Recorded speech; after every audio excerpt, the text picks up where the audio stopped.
Welcome to the City Council meeting of March 6th, 2017.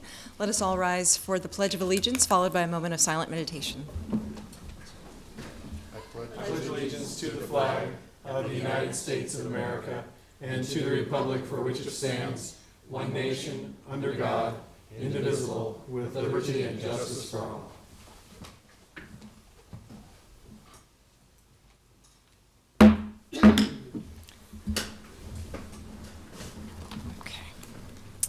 Agendas are available just outside the chamber door. A copy of the open meetings law is posted in the back of the chambers. And if anyone needs a parking pass, please see our clerk before leaving the chambers. The order of the City Council's business is as follows. The clerk will call the items listed on first reading on the agenda under public hearing. Anyone wishing to speak on an item should come forward after the clerk reads that item. The applicant and those in favor should speak first, followed by those who are opposed. The applicant may then make one short rebuttal. Testifiers must clearly state their name and address, and if after you've given your testimony you could sign the pink sheet of paper next to the microphone, that would be very helpful to the clerk. Testimony will be limited to 5 minutes per speaker, and as a courtesy, an alarm will sound after 4 minutes. After all public hearings, the council will vote on resolutions and items listed under third reading. And on the second and last Mondays of the month, immediately prior to adjournment, anyone may speak on any issue not on today's agenda nor planned for any future agenda. Courtesy and decorum are expected of all who come before this body. No one may approach city staff without permission from the council, and no applauding, booing, or other expression of support or opposition is allowed except through testimony. Cell phones should be turned off and private conversations taken outside the chambers. During the week, if you have questions regarding an agenda item, please feel free to contact the council. Teresa, will you please call the first item? Yes, our first item of business is our public hearing consent agenda, items 1 through 7. Would anyone like to come forward and testify on any of these items, 1 through 7 on our consent agenda? All right, seeing none. Teresa? All right, if none, we can vote on these items. Item 1 was introduced by Christensen. So moved. Second. Seconded by Carl. Discussion? Please call the roll. Eskridge? Yes. Fellers? Yes. Gaylor Baird? Yes. Lamb? Yes. Camp? Yes. Christensen? Yes. Motion carried 6-0. Items 3 through 5 were introduced by Eskridge. So moved. Second. Seconded by Roy. Discussion? Please call the roll. Eskridge? Yes. Fellers? Yes. Gaylor Baird? Yes. Lamb? Yes. Camp? Yes. Christensen? Yes. Motion carried 6-0. Next then are public hearing liquor resolutions. Those giving testimony are asked to come forward, raise their right hand for the clerk to administer the oath. After the oath, witnesses shall state their names and addresses. I will call items 8 and 9 together. They're the application of Boiler Brewing Company for a Class C liquor license at 129 North 10th Street, Suite 313, and the related manager application of Tad Ertz. The applicant, please come forward if you're with us. Let's call the next item, Teresa. Okay, I'll call items 10 and 11. They're the application of Fairfield Inn and Suites for a Class C liquor license at 1000 West Bond Street, and the related manager application of Curdy Trevetti. Is the applicant for Fairfield Inn and Suites here? All right, strike 2. Let's try the third. Okay, items 12 and 13. Application of La Paz Mexican Restaurant for a Class I liquor license at 321 North Cotner Boulevard, and the related manager application of Andrew Wilson. Would you gentlemen raise your right hand? Do you solemnly swear or affirm the testimony you're about to give is the truth as you believe it to be? I do. Thank you. Just state your names and addresses. Jonas Steele, 4712 Woodhaven Drive, Lincoln, Nebraska. Andrew Wilson, 511 South 186th Street, Elkhorn, Nebraska. Welcome. Can you please tell us about your application today?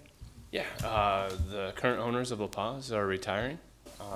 Jonas and I have worked there in the past. He's been there for 26 years. I was there for about 7 years, 12 years ago, and we're going to be the ones purchasing La Paz from the current owners and carrying it forward and keeping the traditions up.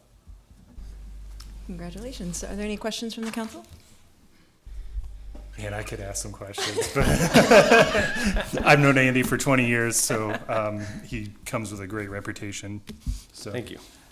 Wait a minute. That seems, that seems a little inconsistent, but we'll let it go. he knows things about me, so All good things. yeah, and vice versa. Also good things, right? Yeah, exactly. Yeah, All right, well, thank you for being here tonight. Appreciate your absolutely. time. Thanks for having us. Would anyone else like to speak to this item? All right, please call the next item, Teresa. All right, I'll call item 14 next. Manager application of Michael Barton for Buffalo Wings and Rings at 350 Canopy Street, Suite 200. Just raise your right hand. Do you solemnly swear or affirm the testimony you're about to give is the truth as you rarely believe it to be? I do. Thank you. Michael Barton, 6425 Francis Street, Lincoln, Nebraska. Welcome. Why don't you tell us what brings you here today? We just did some restructuring. I'm actually one of the owners of Buffalo Wings and Rings, and I have moved down there full-time. I'll be overseeing that one, and the next one that will open probably late this year, so. Okay. Any questions from the council? All right, thank you very much for coming down today. Would anyone else like to speak on this item? All right, Teresa, please call the next item. All right, next is item 15, manager application of Angelique Chapman for Qdoba Mexican Grill at 211 North 12th Street.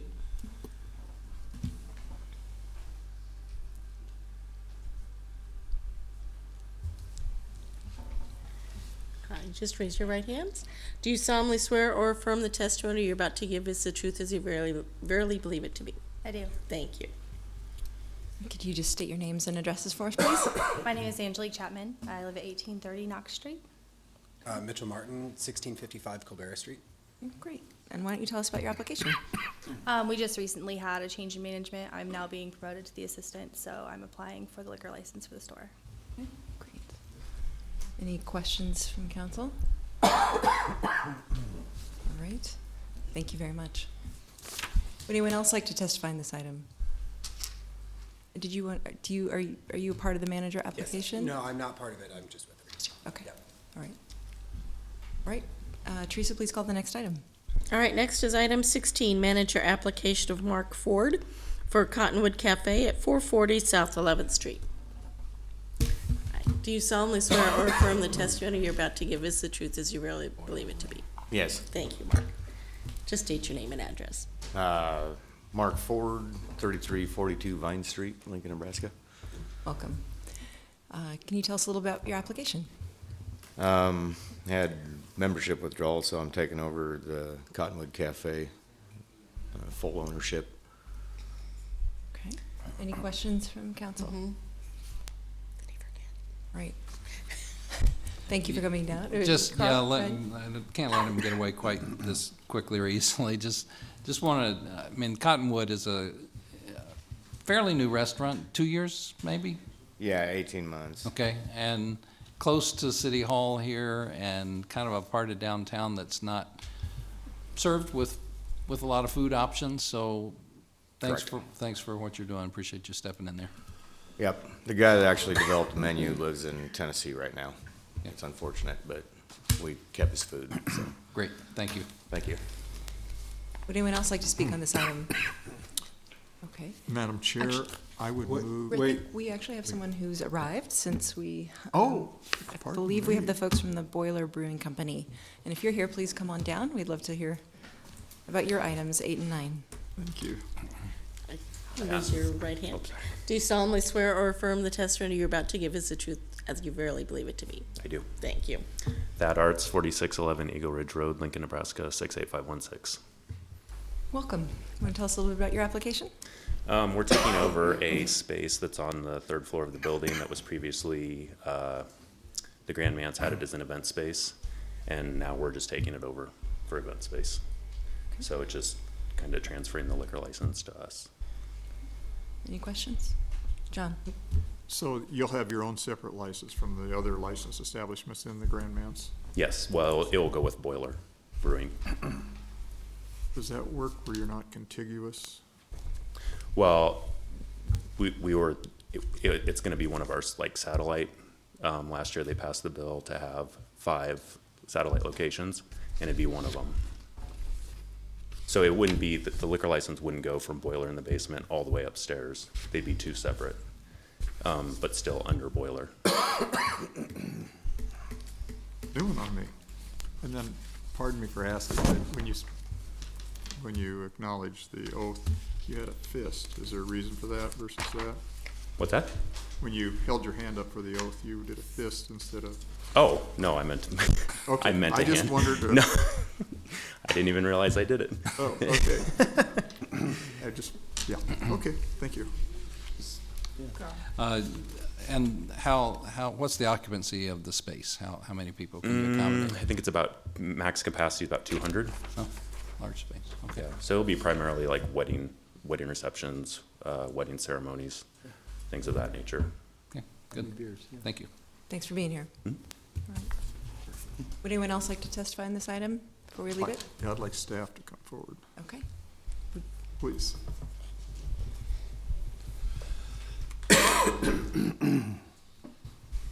Conan Schaefer, Lincoln Police Department.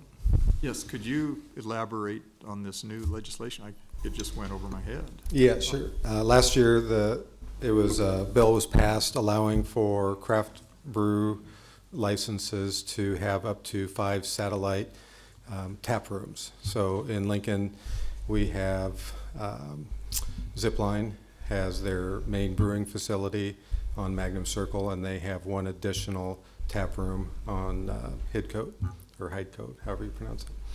And they're allowed to provide the beer that they manufacture to that tap room.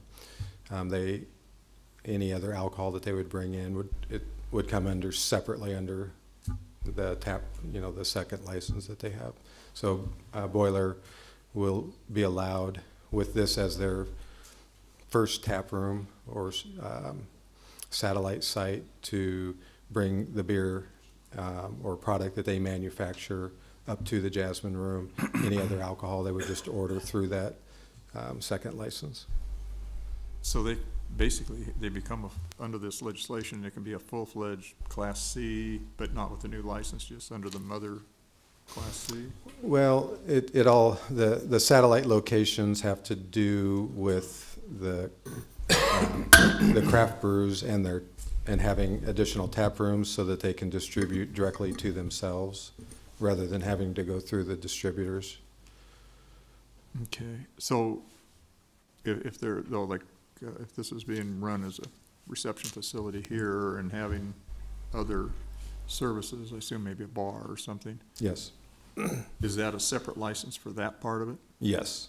It is its own license. It is, and for the city's purposes, it can be thought of as just a completely separate license, a separate location.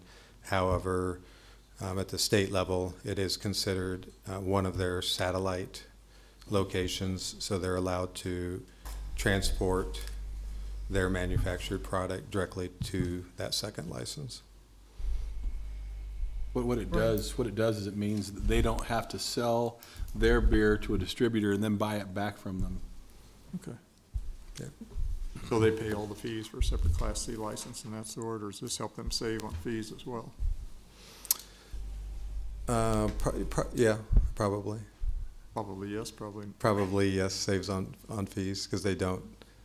I mean, like any other place that if they were to distribute their product, they would have to go through a distributor. So there would be fees involved with that, and then whatever other retail location is purchasing their product. So without this arrangement, having the ability to have a satellite location or what's referred to as a tap room separate from their manufacturing facility, they can bypass that distribution and those costs and those fees.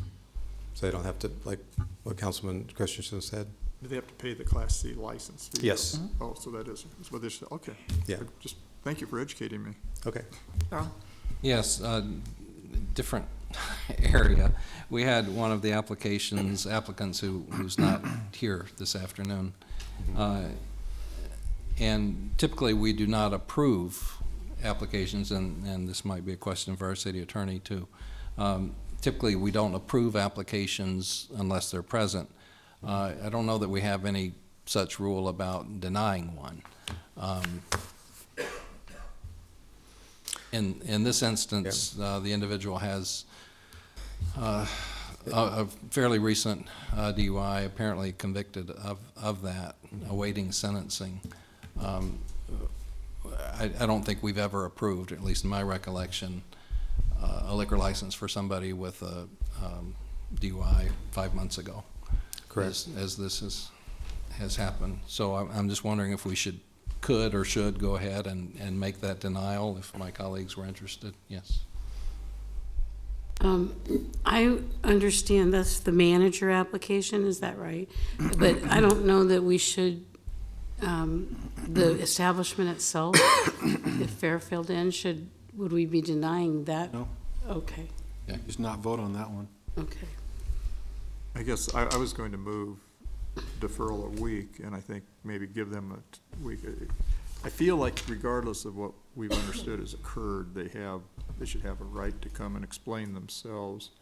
And in that week, they may, I don't know how soon this has happened, but it'd give them a chance maybe to forward a different name for the manager or something too. So my preference, if my colleagues agree, would be to go ahead and just delay it a week, or continue it for a week, excuse me. You want to make a motion? Yes, I'm going to, but I just want to clarify that we're not talking about items 8 and 9 at this point. We've moved on. Just to Okay, be clear, Madam we're Chair, not I talking about 8 and 9. move approval of 8 and 9 and 12 through 16. Second. Moved by John and seconded by Carl. Discussion? Please call the roll. Eskridge? Yes. Fellers? Yes. Gaylor Baird? Yes. Lamb? Yes. Camp? Yes. Christensen? Yes. Motion carried 6-0. And then I'd move for continuance to next Monday's meeting on items 10 and 12. 10, 11. 10, 11. Second. 11. Okay. Moved by John and seconded by Roy. Any further discussion on items 10 and 11? Right. Please call the roll. Eskridge? Yes. Fellers? Yes. Gaylor Baird? Yes. Lamb? Yes. Camp? Yes. Christensen? Yes. Motion carried 6-0. Next then are public hearing resolutions. Item 17 is accepting the report of new and pending claims against the city and approving disposition of claims set forth for the period of February 1st through the 15th, 2017. Would anyone here like to speak to a claim? I believe we have. Please come forward.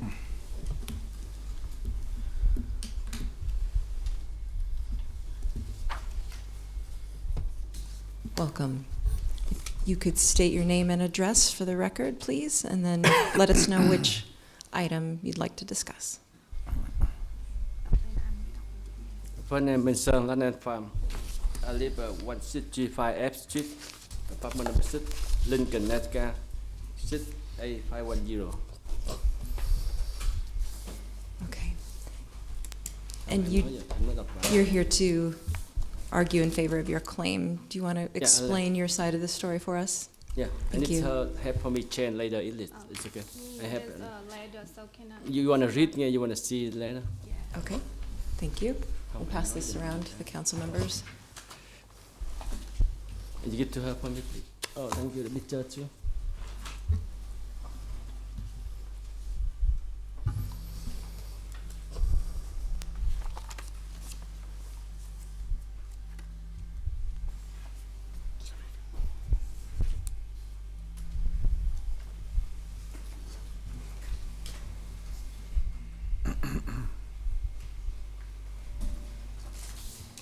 Do you want to describe what we're looking at so that everyone, because it's going to take a little bit of time for us to all have a glance at it.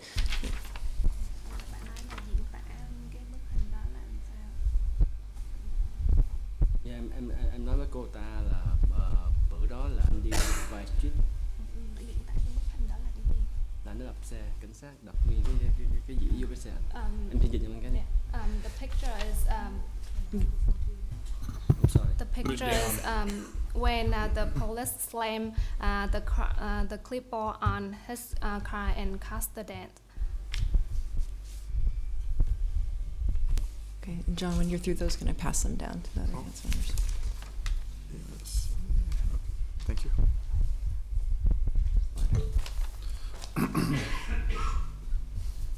And have you had discussions with the city attorney's office about this? Yes. Yes. Not a letter. And they gave him a The letter. letter send me go over here. Okay. Any questions from the council about Give to her for letters, the city attorney. the protestation of this claim?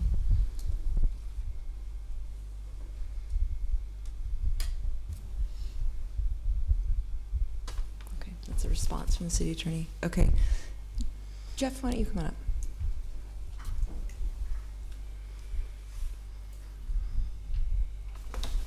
Okay, and if you don't mind having a seat while we talk with our city attorney, you can just make yourself comfortable for just a moment. Thank you. Jeff Kirkpatrick, city attorney. We did receive this claim and we investigated. There was a traffic stop. A Lincoln police officer made a traffic stop for speeding with Mr. Pham and was writing him a ticket. Mr. Pham denied that he was speeding. There was a conversation between the two of them. I reviewed an audio tape, not a videotape, but an audio tape of the stop.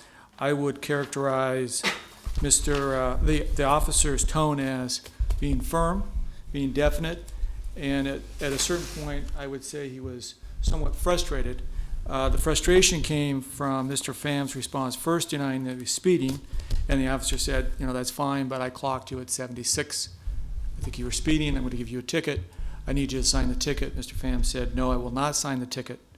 And the officer said, well, if you refuse to sign the ticket, then I need to take you in. Well, I'm not going to sign the ticket.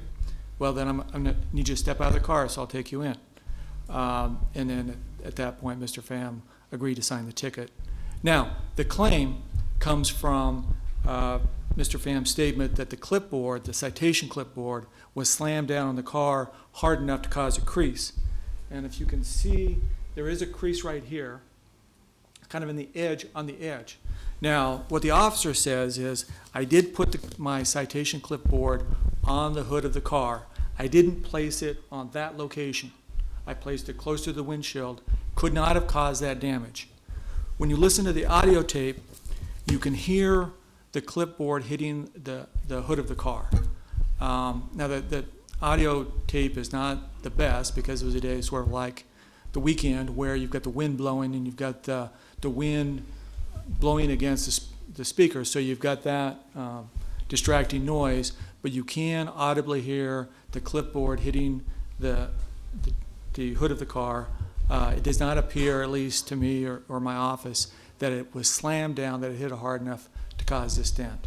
The officer says that definitely that his clipboard did not cause the damage. And so that's what I can tell you, and that's the reason why our office recommends a denial of this claim.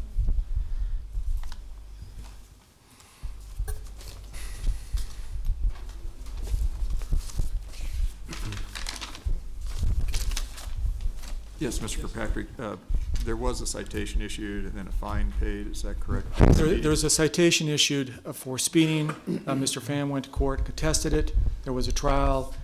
He was found guilty. And it was after the trial and after he was found guilty that he filed his claim several months later with the city for the damages. So there was a considerable period of time between the traffic stop and when he filed the claim.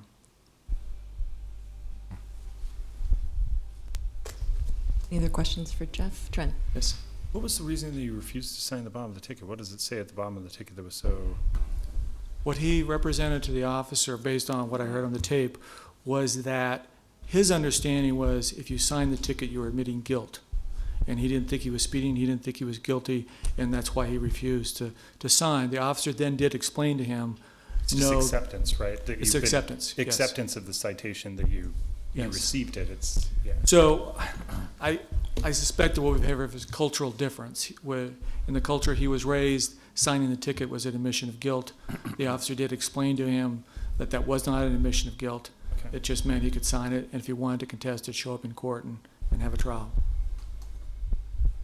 Thank you. Carl? And Jeff, he was cited for driving 76.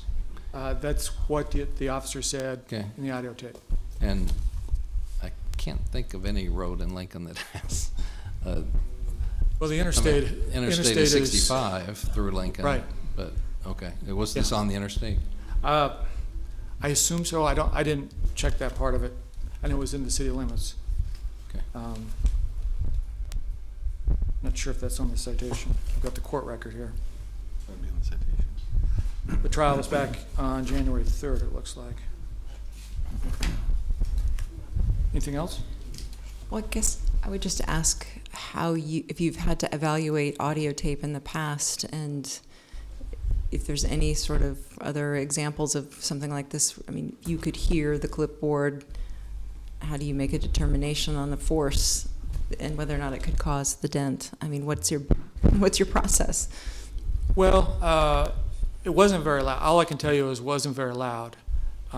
Is it possible that it was loud enough that, I mean, it wouldn't have had to be very loud to cause the damage. I guess I was influenced, my office was influenced as much by the tone. I mean, if you read the claim letter, he's basically saying he was mad at me, he was yelling at me. It implies that the officer was angry and out of control, and that's why it caused the damage, because he slammed the clipboard down. When you listen to the audio tape, it's clear that the officer had a certain level of frustration, that he wasn't willing to sign, that he was denying what the officer's radar gun said. But it was also clear that he was in control, that he wasn't angry, and he wasn't shouting at the citizen. So that, I think, weighed into it. In addition to that, the officer said, I remember the stop. I remember placing my clipboard on the hood of the car. It wasn't where the dent was, and it wasn't hard enough to cause the damage. Okay. Any further questions? Do we have the applicant come up? Okay. Thank you, Jeff. I have a question. Could you please come back up? Thank you. Giờ em nói với bả là cho anh trình lại cái sự gì xảy ra. Anh nói bả cho mình. Anh muốn trình lại cái sự. Bring the microphone down, please. Bend it to your. There we go. Thank you. He wanted to tell you about what happened. Do you want to hear it? Or you, okay. Nói ổng là anh sẽ nói giống như cái lá thư, anh sẽ nói lại. It will be the same as the letter that he just gave it to you guys. Tại vì ông này ổng nói cái trình sự việc ra không sự thật, không đúng như vậy. And he doesn't think the attorney says that right, so. Cái đó ổng nói ra không sự thật, không đúng như vậy. Cảnh sát tới làm cho dân buồn, mà cảnh sát tới dần giữ đập nguyên cái bo xuống xe người ta. Và anh có quyền anh nói, sao bắt buộc anh phải ký rồi. Anh nói gì đây? He just feel like the police officer doesn't have right to do that, like slam the bar on his car and cause that, and he was really angry at him.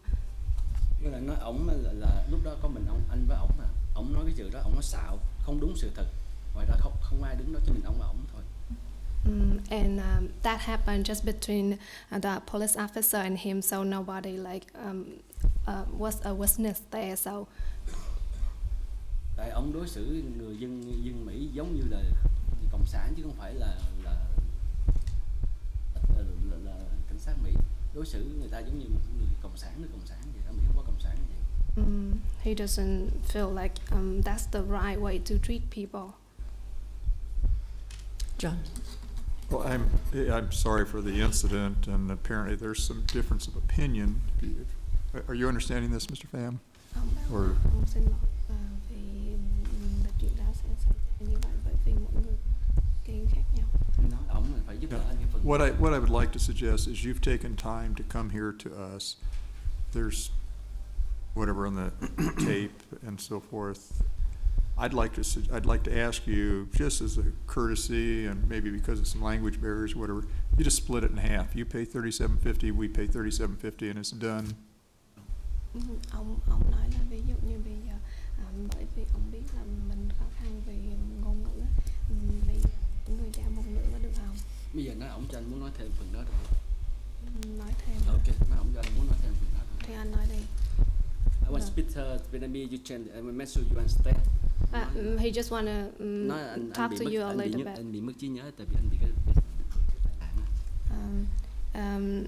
He had an accident before, so sometimes he have really short memory. Anh nói với ổng là cái người cảnh sát tới lúc nào phải cho dân tại vui, phải giúp đỡ dân chứ không được hùng hổ quánh người ta như vậy, la hét người ta.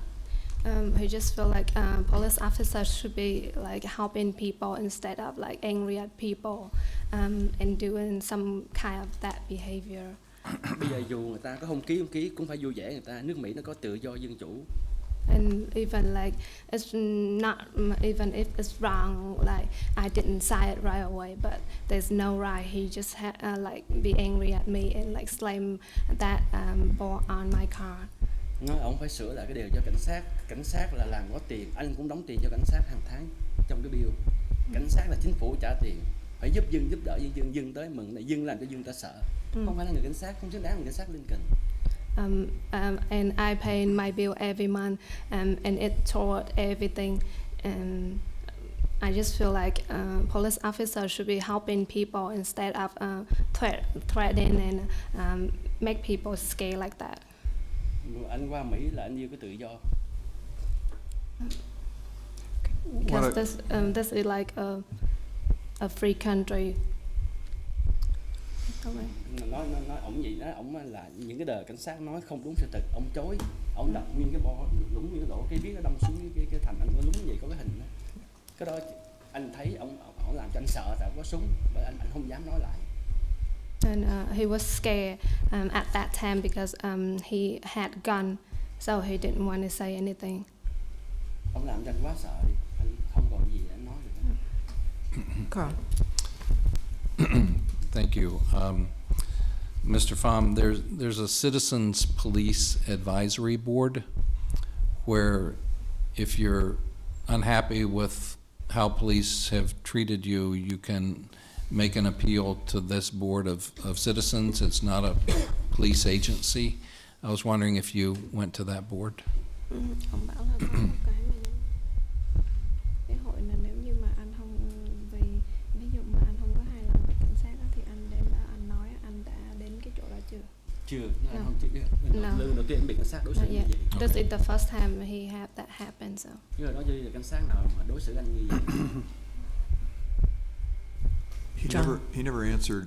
There are two things I see on this. One, I'm suggesting that I would make a proposal that we split it in half, and secondly, then what we would do is ensure that the police chief visits more internally to understand that we have a situation like this for education, and it's out of respect for your taking your time and effort, and that way we can just settle the matter. So it's just a minor compromise. If you'd be willing to do that, then otherwise we'll probably deny your claim. Ông nói đó, bây giờ là giống như anh phải cần câu hỏi anh cho nãy giờ anh chưa có trả lời, đó là câu hỏi là mỗi người một nửa có được không?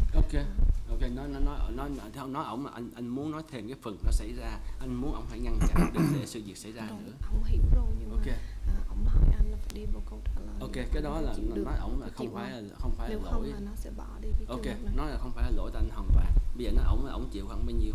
Anh chịu bao nhiêu? Okay, so can you say it again? Like What I'll make a motion to remove this and approve it for $37.50. And then secondly, we'll have the city attorney again visit with the police chief and others so that they can help. We're not sure exactly what happened, but regardless, we don't want incidents like Mr. Pham has described occur, so we'll try to just remind police officers on the courtesy element. 37 đồng đó được xem đúng không? 75 đồng thì là 37 đồng. Có người chịu nữa hả? Thì anh chịu một nửa. Thôi được rồi, Rồi xong rồi nó sẽ chống chịu với ông cảnh sát. Ông kêu mấy người kia hỏi làm việc với ông cảnh sát, kêu luật sư làm việc với ông cảnh sát sau được không? Ok, anh chịu đồng ý không? Anh chịu. He's okay. I don't know if my colleagues have đồng any ý ông questions. nói ổng trên cái hội nào anh lên nói. What time to vote, I want. Jeff, can you? Let me speak more for you, okay? And let me, because I'm not wrong. I have right. I said that because I lost memory a lot in this before. I speak this very well. You know what I mean? Judge me. I write. I have write that. I say him on 5 minutes. Police only 5 minutes. I don't talk him a lot. Him angry. Him put like that in my car. I have bullet before. Never bullet hit for me.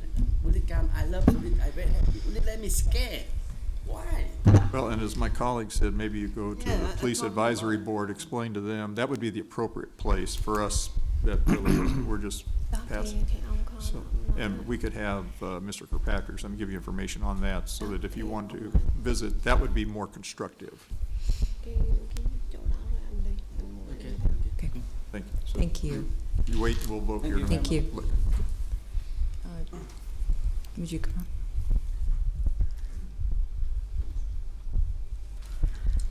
Before we get to the voting session, could you just react to the proposal that John has presented so that we have a informed perspective from your Well, things? it's our job as the law department to investigate claims. We take our responsibility very seriously.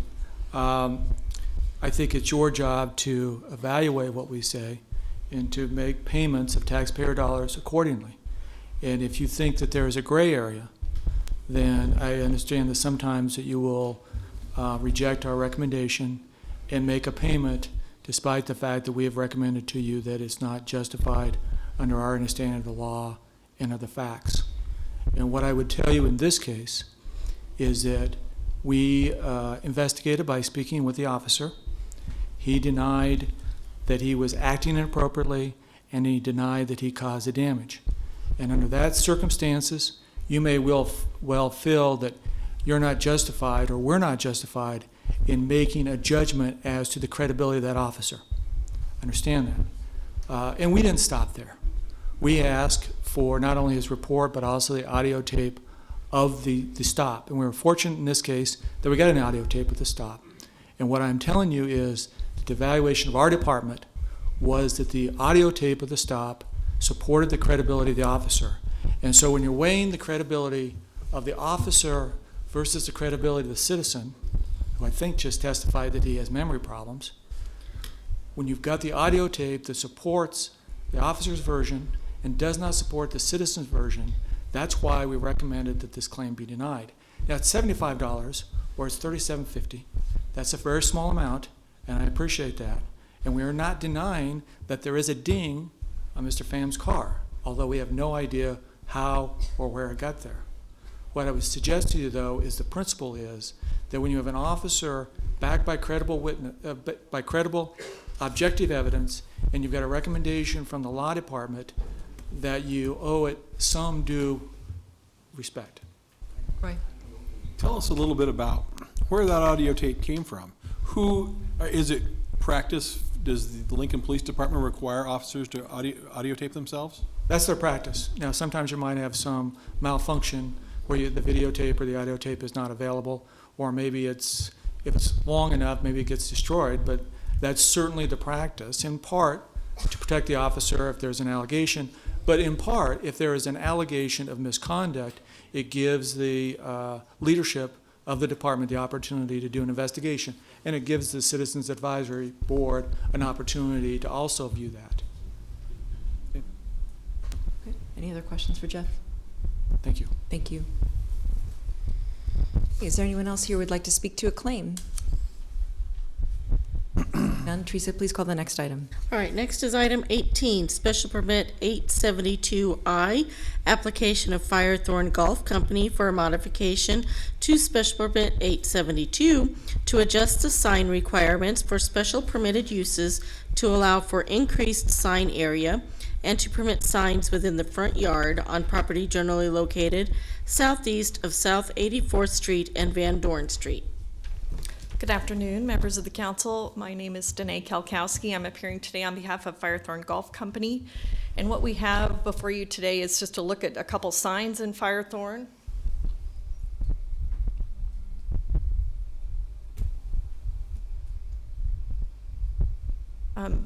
Firethorn's in the process of trying to identify, design and identify a couple signs out here that would help introduce a couple of the special permitted uses that are existing within their community unit plan. The first one is the new recreational facility, the resort at Firethorn, which is just recently opened in a new development out there. And then the other would be the golf club clubhouse.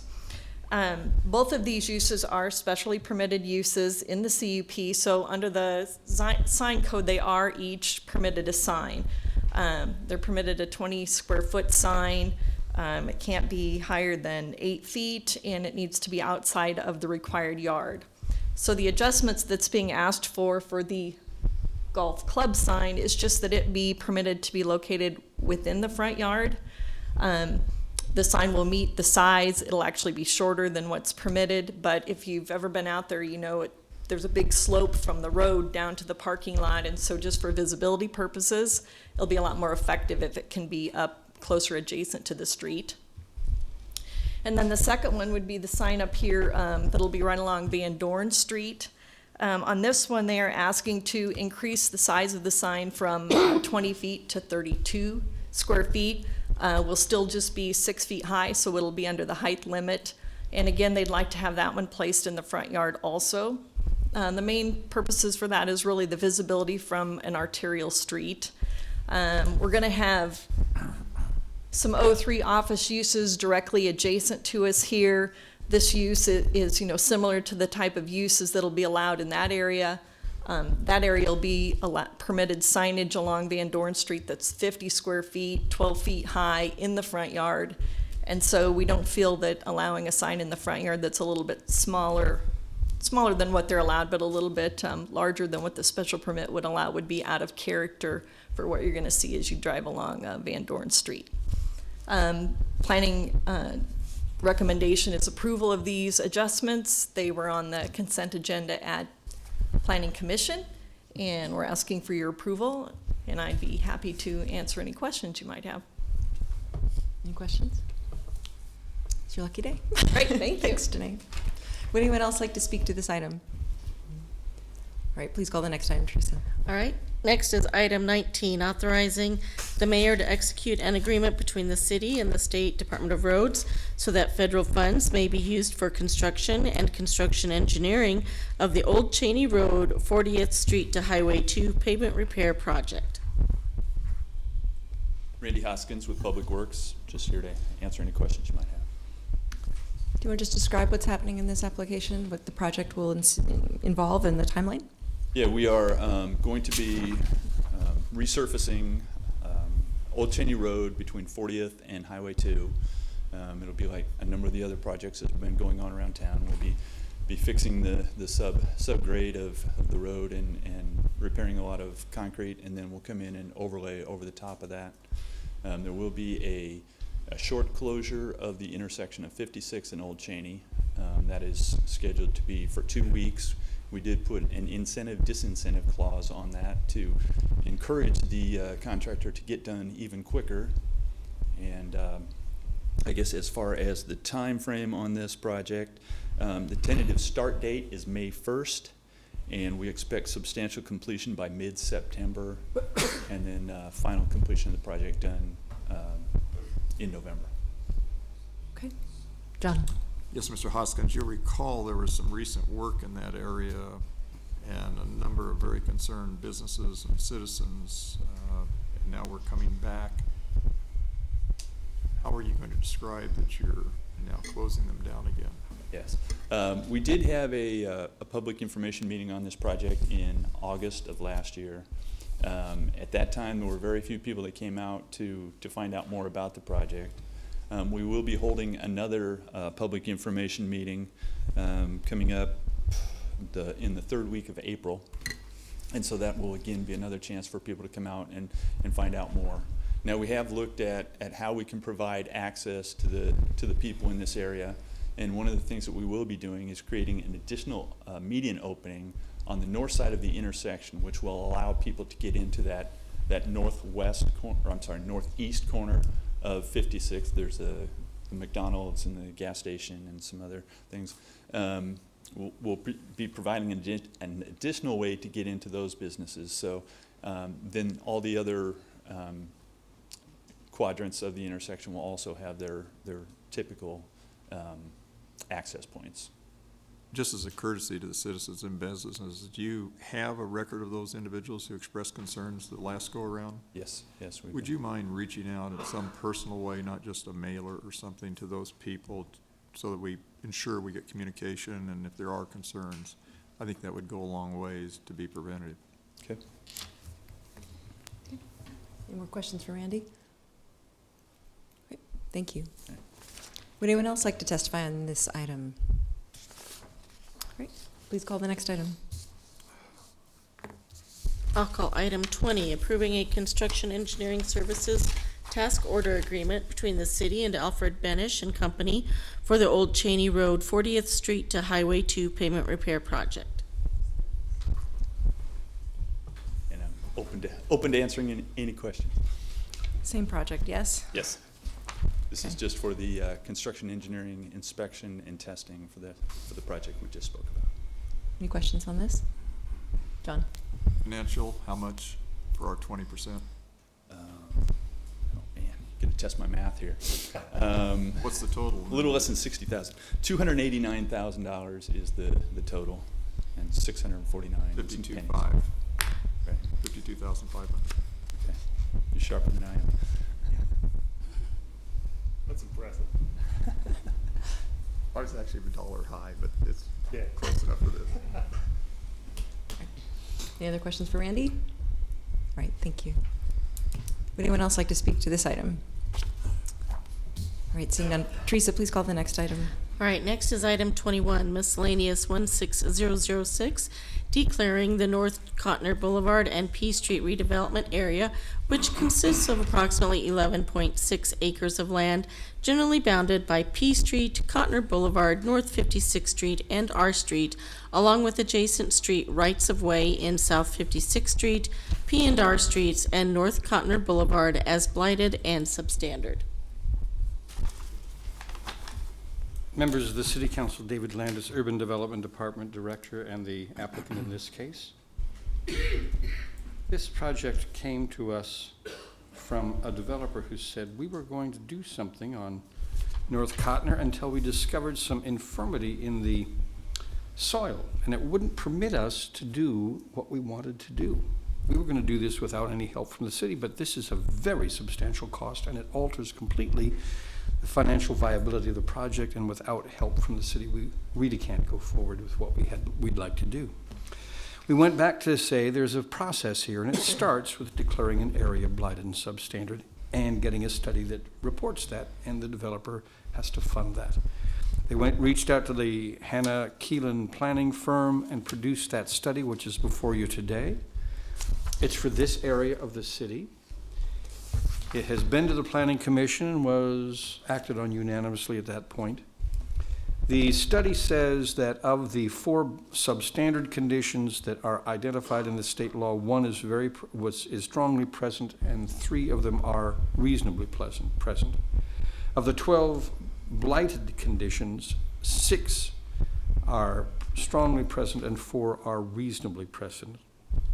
And on that basis, they conclude that the area is substandard and blighted under the meaning of the state law. And we bring to you this project, this finding. In the event you agree, we will continue on with dealing with the developer and the project they have in mind. The next step would be to bring you a redevelopment plan for this area. And in the event we stay on track, that would be the 15th of March, when it would go to the Planning Commission, and then it would come to you on April 10th. After that, we would do a redevelopment agreement with the developer, covering 1.8 acres to create 153 market rate residential units. That's not the question today. The question today is whether or not these conditions exist under state law, and therefore you would allow us to consider using this tool for development in the area. I can see that there are questions. I'll be happy to answer them. Perhaps we should get to those. So I get the solid pink line. What's the dotted area? The dashed lines going north? Oh, here. Yeah, what do those mean? Yes, I think what they do is they take this and then say, and that's here in the city. Oh, okay, hey, all right. I showed you the whole thing, didn't I? Huh? Kind of misled you. Here I thought those dotted lines were, going, including that block to the north, and right. Huh? What? Okay. Yes. So that's what that's there for. Other questions? Can you scroll back up? I just want to see. Orientation for city council. Just give this to the council and let them just have their merriment with them if they wished to do so. We can mock it all we like. That's right. Okay. All right? Thank you. Fun with maps. Cavalry's coming in, you're all right. Good afternoon, Kent Seacrest and Mike Eckert. We are here representing Southview Inc., also known as Austin Realty Investment. And Mike, I'll let you start. Yes, our firm brought this change of zone through last year about this time. We integrated this parcel, one of the parcels in this TIFT area into the B5 Gateway Use Permit in order to do a 4-story multi-family project and then not be required to have to do residential on the first floor. And we're, as Dave summarized, kind of progressing along our way, and then we did some geotech studies and discovered that the soils under this existing slab on grade 20,000 square foot office site were not great at all, and there was going to be a substantial amount of extra geopier work and footings and some other things that have to be done. And so in the process of discovering that, we began to look at the ability of using TIF, which we now have several ideas beyond the geopiers that we'd like to do with the property, including facade enhancements and some landscaping things. And so we will come to you with more details on those, as Dave mentioned, in the plan and then eventually in the agreement. The issue at hand today is primarily the issue of the blight study itself. And so we have reached out to all the adjacent landowners, feel pretty good about it. And then maybe Kent can elaborate. We've had a neighborhood meeting too last week. That Cindy Lamb was nice enough to show up for. We had 2 neighbors that showed up, and one of them, well, both of them did not express any opposition. What I think is really interesting is the comprehensive plan devotes a whole chapter on what we call these mixed-use redevelopments. And this is one of the many. They're talking about trying to provide 8,000 dwelling units inside the city without impacting existing neighborhoods too harsh. How do you do that? Well, the comp plan says put 3,000 of the units in the downtown area, put 1,000 in the empty lots scattered still, but put 4,000 in what they're calling these mixed-use redevelopment areas. And this is one of the primary ones that is being proposed in the comprehensive plan. It's interesting, they list kind of 4 criteria, and we meet the 4 criteria, if this thing is going to work. There it is. The downtown area is where they're proposing the bulk, but these other, they're really next to the regional shopping areas. And there's a good reason why that is the case. One, they recommend increasing the density, and we're looking at probably around 150 units, give or take. So it is an increase. They recommend that these mixed-use redevelopment areas be along arterials because of efficiency of transportation. And I think we've talked with Public Works, and they feel the network in and around the Gateway area can handle this project. It also should be next to transit. We have 2 bus routes going very close to this site, so we can go north, and we then can go east-west in the community as well. They want them near existing community facilities such as school. We are near Eastridge and Colored Junior High. Parks, we have Bethany, Taylor Parks, and then we have the Mopac Trail and Cotner Trail close by. It's to strengthen the density. Does a couple things. First of all, we don't have a lot of infrastructure dollars. And if we can recycle and use our roads more efficiently and better, that's a good investment rather than always building them at the edge. Secondly, we can support Gateway, bringing a lot of new customers to Gateway so that they can literally cross and the other retail areas up and down that corridor along the way. The comprehensive plan, like I said, has a whole chapter on this. And we're excited to be one of those. And the comprehensive plan talks quite a bit about the need for TIF and blighted areas to make it go forward. And so we are here in front of you today. And as maybe Mike said, the neighborhood meeting was not very controversial. And we had a planning commission recommendation on this of 6-0. And we'd be glad to answer any questions. Oh, I have one more picture. You know, the old picture's worth 1,000 words mentality.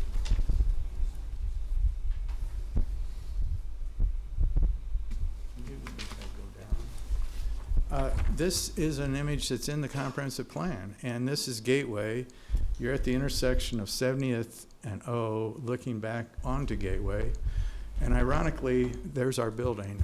It's not there today, but they made a bigger building there, and so that's exactly the footprint we're talking about doing this. So this is giving you one of the images of how the comprehensive plan sees more high-quality density in and around this area, rather than try to put it in the existing neighborhoods. Any questions? Do we have to build a tower at O Street or at Gateway? Yeah, I saw that too. We'll talk to them about that next week. Okay. Thank you. Thank you. Would anyone else like to speak to this item? All right, seeing none, please call the next item, Teresa. All right, next is item 22, approving an amendment to the 18th and P redevelopment project in the Antelope Valley redevelopment plan to amend the project area by removing the south half of the block and vacated east-west alley on the block generally bounded by O Street, P Street, 18th Street, and Antelope Valley Parkway. Members of the City Council, David Landis, Urban Development Department Director, and the applicant in this case, and with trepidation, place a map before you of what we're talking about. One of these items is to amend the plan, and one of these items is to amend the redevelopment agreement. When we originally did the Aspen project, the developer brought us the areas that they were involved with or thought they would be involved with, and we created this map that we used both in the plan and the redevelopment agreement. However, it includes a building, the Duteau building, that was not part of the plan. And today we realize it should have been treated like some of these areas, in fact, where we did not include existing commercial real estate as part of the provision. The amendment takes the Duteau building out of the project area. It's consistent with what the developer wants. It's consistent with what Duteau's wants as well. And there's a couple of reasons for that. One, by absenting this, the first important thing to keep into account is we have at no time relied on any contribution from this building to make the project work. So it has no effect financially on the viability of the Aspen project. The second thing to take into account is, should the Duteau building wish to do a redevelopment, and if they wanted to do a project that reimagined the building, altered it significantly, became a mixed-use project or whatever, they need to be outside this project area if they were to go forward with their own. If they're still in this project area, the clock that is now running on this area would apply to them, and they would be prejudiced in that way. So for that reason, we would like to make the adjustment of taking out land which we are not relying on or using in any way, and make sure that that particular owner has the same opportunities as other people in this area to consider the use of their own development practices and asking the city for assistance should they wish to do so. The developers here will be happy to answer questions. Yes. So you've been bold enough to put another map on the Elmo Forest. Could you orient that properly north-south?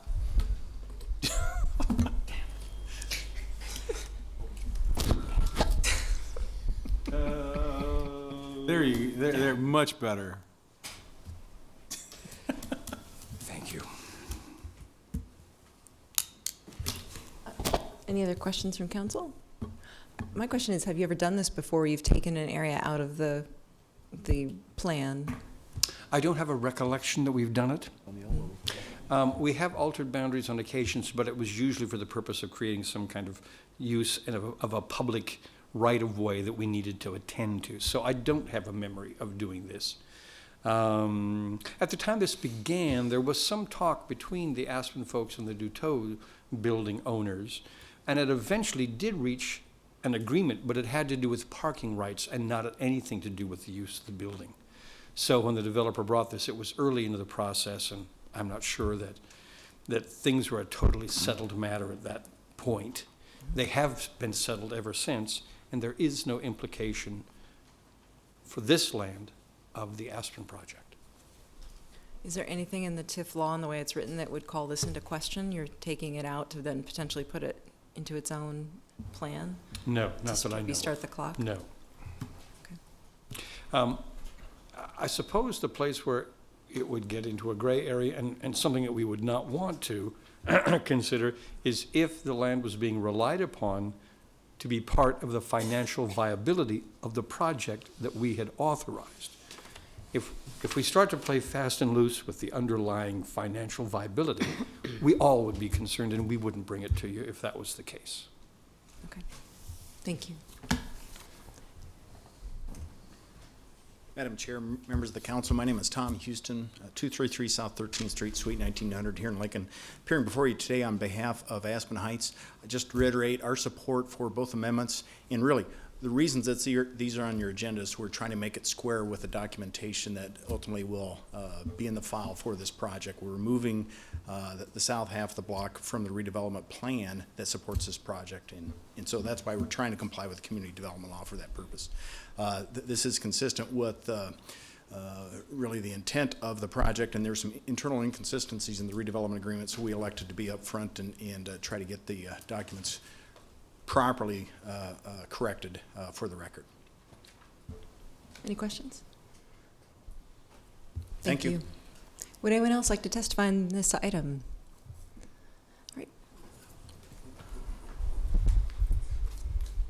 Just one question. In the past, the I'm DeToe sorry, building. Mike, could you just say your name Mike and address? Mike Moroson. In the past, I was just wondering if any TIF dollars were used when they did the facade on the DeToe building, and by taking this out, will this allow the owners of the DeToe building to get a second bite at the apple at TIF dollars? That was all. Just making sure we're spending it in the right place. Thank you. Thank you. Would you like to address his question?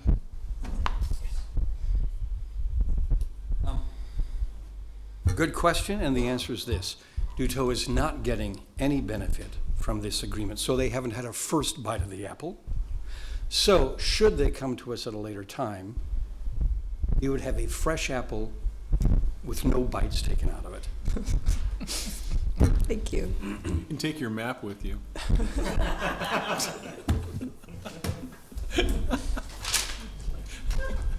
Anyone else like to speak to this item? All right, Teresa, please call the next item. All right, next is item 23, approving an amendment to the Aspen Heights redevelopment project redevelopment agreement between Breckenridge Group Lincoln and the city to amend the redevelopment area by removing the south half of the block and vacated east-west alley on the block generally bounded by O Street, P Street, 18th Street, and Antelope Valley Parkway. Not sure why these weren't called together, sorry. All right, I meant to treat them as the same. One is the plan, that was what we just did. This with the redevelopment agreement itself. Same issue, same verse, second verse, same as the first, I guess that's the phrase. Ditto. Cindy? Yeah, so did the parties actually even have the authority to include this in the first agreement? Yes, we draw boundaries in each and every agreement. What we did is we drew that boundary because the developer brought us in that form. But we now realize that it's not necessary for the project, and it hinders the development process of the owner of that property. So, yes, I think we had the authority to do it in the first place, and we have the authority now to extract that. Thank you. Did you have a question, John? No? Okay. Any other questions? Thank you. Would anyone else like to testify on this item? Teresa, please call the next item. Next is our public hearing ordinances second reading. Item 24, annexation 17001, amending the Lincoln corporate limits map by annexing approximately 2.07 acres of property generally located southwest of South Coddington Avenue and West Van Dorn Street. Good afternoon, David Carey with the Planning Department. We are the applicant on this item. Just to let you know that this is an annexation mainly because we have a public project to put a roundabout improvement in at the intersection of West Van Dorn and South Coddington Ave. The southwest parcel at this location is impacted by the project because the laterals for the septic system are impacted. We're proposing to annex this parcel and give it city sewer service because it is adjacent to existing city limits, for one thing. Also the fact that there's a public project impacting the ability for sewer service to work on this site. is another thing to consider here. This was on the consent agenda at the Planning Commission. It was unanimously approved, so I'm available for any questions you might have. Girl, and then John. Yeah, the most compelling question is, this is the dairy store location where that on Tuesday nights in the summertime has lemon ice cream there, so I'm really concerned about that. Okay. The intent is to make this a safer intersection for us to get our ice cream safely. Here, thank you. Wow. Good response. Nice job. John. Done that for a while. Yeah. Was it the implementation of a roundabout that affects this septic tanks and lines? Yeah, my understanding, and perhaps Public Works would want to comment further in more detail if you want to get more detail, but my understanding is that we have to get a little bit of right-of-way for the improvement to fit. The laterals for the septic system are at that location as far as the project's concerned, so that it's impacting what they can do on site for the septic system. I recognize in this area ultimately we'd get sanitary sewer access and so forth, but do you have an idea what that's going to cost in addition to the roundabout cost? I do not have that information. We can get that to you, though. I don't know if Public Works has that information either at this time, but certainly we can get that to you if you want it. Right. So about a year ago, I met with the owners of the dairy store, and they were adamantly opposed to this. Have you met with them since, and what is their attitude different? What did you think the impact is going to? They think the impact on their business is going to be devastating. So, what do you know about that? My understanding is that there has been discussions with the property owner as far as the annexation is concerned. They're obviously aware of what would be happening here. My understanding is that the city would do as much as possible to limit and provide for ongoing access to their site during construction. But it would be similar to any other type of public improvement. We would be providing that improvement for safety reasons and better traffic flow at that intersection. But that is something that I'm not surprised that they're concerned with their access and the ability to continue their business. But we'll be doing our best to make sure that it's coordinated. Trent. So this intersection is also a single access point to Pinehurst Park, and they have a string of concerts that have been announced out there. How do you balance the roundabout with the string of people that would be coming through there for performances? Yeah, that's a good point. I think I'm going to ask if Randy has information on their detour plan for this. I know that they have a plan, but I don't know the details of it. Randy Hoskins. I don't know that I'm going to be able to offer a lot of details, but we do work with the property owners around there. We look at things like what's going on at concerts, and so between the phasing and the detours that we have, we will keep traffic moving out there to get them where they need to, and we will try to make it clear. We've been trying to do a better job of notifying the public of where we've got construction going on, what roads are impacted, and the best ways to get places. It's almost like the only way to get there, in a lot of makes it kind of difficult to get around it. Yeah. And typically we try to do these in quadrants and keep as much traffic flowing as we can, and so hopefully that will be the case here. Right. So again, what kind of access will the people at the dairy store have? They should have access at all times. We're not actually impacting their access points in the finished project, but obviously during construction there will be some in their parking.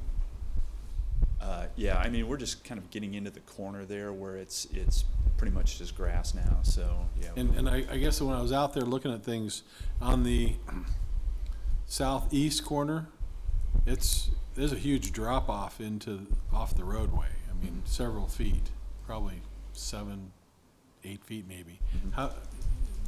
How's that going to work? Gotta fill it in? Yeah, I was going to say there will be some fill. I think we pushed the roundabout, I believe, to the south and west a little bit to make it fit in there a little bit better. But you've got sort of the same thing going on that northwest corner too, because that drainage way kind of runs right through there. So. One more question: when does this work on the roundabout start, and how long? It should be one construction season, and I believe at this point it is scheduled this year, next year. The staff report says spring 2017. Okay. And I guess the question I have might be related to yours, Trent. Do you construct sidewalks once the roundabout is done? Or would you be doing that at the same time? Typically that would be a part of the project. I'm not sure out there because we have some sidewalks that are not in place adjacent to this. Well, just for timing's sake, it says that the construction of the sidewalks are anticipated to begin in May 2017. Does that mean that the roundabout may be done by then? If it starts in the spring, it would be done by May, and then sidewalks come after? It'd be so nice, wouldn't it? Oh yeah. If we completely closed it down and just said go in there and get after it, I don't even think they could do it that quick that way. So yeah. Maybe you could just follow up with us and let us know the timeline. Would be helpful. Okay, John. Mr. Carey, I had a question. I was looking at the report from the Planning Commission, and on the recommendation, there was approval 6-0, and it said two of the individuals, Harris and Washington, voted approve, but it also said Harris and Washington were absent. My record says that it was a consent agenda, which this is one of the items on that agenda, was approved 6-0. Harris and Shear and Washington absent. That would add up to the 9, and then it also notes that. No, that's what I have. So what is your question then? Well, right here on our fact sheet, it just says Harris and Washington supported it, yet it also says Harrison and Washington were absent. I'm just going to go back up to my. Here's that fact sheet. Harris is listed twice, both in the 6 members who approved it and as one of the members who was gone. So there's some sort of mistake. I believe that might be a typo on who was actually present or not present. Yeah, I just find it unusual that they can be absent and vote.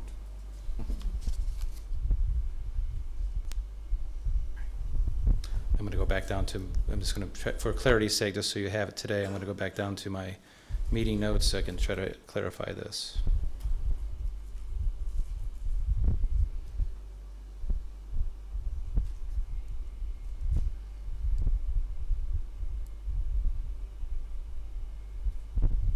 Beckius, Core, Edgerton, Finnegan, Hove, and Weber voting yes. Those are the yes votes on the consent agenda. So that would be the actual vote taken, just so that you have that information. So that. Yeah, no, that's on here too, but it also says Harris and Washington as well as Shear were absent. Correct. Well, I guess what I'm saying is that those six were present, voting 6-0. Harris, Shear, and Washington were absent. I'm confirming that information. I think you're looking at the top of the fact sheet. That is, my understanding is Weber that that's, got left off. Yeah. At the top. But there were 2 voting yes, and those same 2 were absent. Right. I guess what I'm suggesting is that if you go to the actual, try to find the page number for you, the minutes from the meeting for the consent agenda, which this item was on, Beckius, Core, Edgerton, Finnegan, Hove, Weber, that were present, all voted yes. That Harris, Shear, and Washington were absent, did not vote, therefore a 6-0 vote. I apologize for that. Any further questions for David? All right. Thank you. Thank you. Would anyone else like to speak to this item? All right, next item, please. All right, next is item 25, amending Chapter 10.06 of the Lincoln Municipal Code relating to administration and enforcement by amending Section 10.06.070 to allow volunteer crossing guards to assist children in crossing streets by adding clarifying language and repealing Section 10.06.070 of the Lincoln Municipal Code as hitherto existing. Jeff Kirkpatrick, City Attorney. This ordinance change was drafted at the request of Councilwoman Lamb, and I think she can explain to you further what she's trying to do. I would just say briefly that this is an initial step in addressing a school children crossing at a very busy intersection. I'm not sure that this is the last step. As I understand it, the goal is to have something in place, a program in place by next August before school starts. So what I would suggest to you is this indicates the commitment of the City Council and the city to figure out a crossing guard program that works in that intersection and perhaps other intersections around the city. And with that, I'd answer any questions. Thank you, and I would, if I could have a moment, to explain to my colleagues, those of you who haven't spoken to. In particular, this came about from a parent-teacher organization at 84th and Layton. We have about 20% of the students from Cahoe Elementary, which has 600 students. About 20% of them live east of 84th Street. And so they have to cross 84th in order to go to school at Cahoe. And when those young families moved in, they expected they would have an elementary school over east of 84th by now, which hasn't happened, but is coming eventually. So it seems to me that the more complex and busy our traffic ways have gotten and our roadways have gotten, the fewer crossing guards we've actually seen over time, which is unfortunate. And so I'm working with the LPSDO, which just from a logistical and liability standpoint can't put crossing guards, staff crossing guards 7 blocks away, and working with Volunteer Link and other organizations to get some volunteers that'll cross those kids. Public Works has provided already some vests that we can use, and we're working on the other components of putting together a more comprehensive and formal program. For the time being, this makes it clear that we would allow volunteer crossing guards to assist the children, and we're hoping to maybe have something during the Safe Night Out, or at that point in time, we were really shooting for their bike rodeo the end of March, but there's a few more hoops we have to jump through, and so that's why you don't see probably the parents from the PTO here tonight, but they will be here when we look at final plans. So I appreciate your support in this, which basically says in the ordinance that the volunteers are not prohibited from crossing the children across all streets in Lincoln. It doesn't specify 84th and Layton, but that is definitely what I have in mind, where we started. Thank you. Thank you. Any questions for me? Would anyone else like to speak to this item? All right, please call the next item. All right, next I'll call items 26 and 27 together. They're approving the transfer of cash and appropriations for Willard Community Center capital campaign for renovations and approving the contract for services between Willard Community Center and the city to provide $100,000 to the Willard Community Center by April 15, 2017 to support the center's renovation project of its facility located at 1245 Folsom Street. Hello, my name is Janelle Soderling. I'm the Executive Director of the Willard Community Center. I'm here just to give you a brief little description of what all happens at the Willard Community Center and how this renovation project is going to impact our clients and the neighborhood. Currently, we have preschool programs. We have a pre-K program. We are the lead agency at the Lakeview Elementary School, the Lakeview Community Learning Center. We have a before and after school program at Roper Elementary School, and we do a before and after school program for Park Middle School kids. Altogether, we have 541 kids enrolled in all of our programs, so we're making a huge impact for the families in those neighborhoods. As far as the rest of the building, we use it. Senior citizens come in. We have licensed bingo. We have monthly potluck dinners. Adults come in. We're the neighborhood polling place. We have scrapbooking and stamping. We have Nebraska sword fighters. We have multiple groups that come in and use the building weekly. We also are the site for a Ukrainian school that meets every Saturday morning from 10 to 12, and it's a group of Ukrainian families that want their children to retain their Ukrainian language, and so they're there every Saturday. We rent out the building to family groups, church groups. Bunko families come in every Christmas and Easter for family gatherings, and the building is used. We open at 6:30 in the morning, we go till 8:30 at night, and it's used almost 7 days a week continuously. So we estimate that about 1,000 people go in and out of our doors every month. The renovation will allow us to add 2,320 square feet to our building. This will allow us to add, right now we have a child care license for the building for 115. We will be able to up that to 150. So this will help us alleviate some of our waiting list for children that want into our program. We will be able to offer, like I said, more programs. We think that we're going to be able to add 10 more groups, or another 120 people a week should be able to come in and out of our building. The number one thing that this renovation will help us with is better security and safety for everybody in the building. We'll be able to have a main front door with somebody sitting at a reception desk that will actually monitor who comes in and out of the building. And so the children will all be safe. The rooms will be able to be locked. Just the security, we have never been able to have that kind of security in the building. It's kind of hard to monitor, so this will allow us to be a much safer place for our kids. We'll be able to increase energy efficiency, better heating and air conditioning and lights, new windows, a new roof that is currently leaking.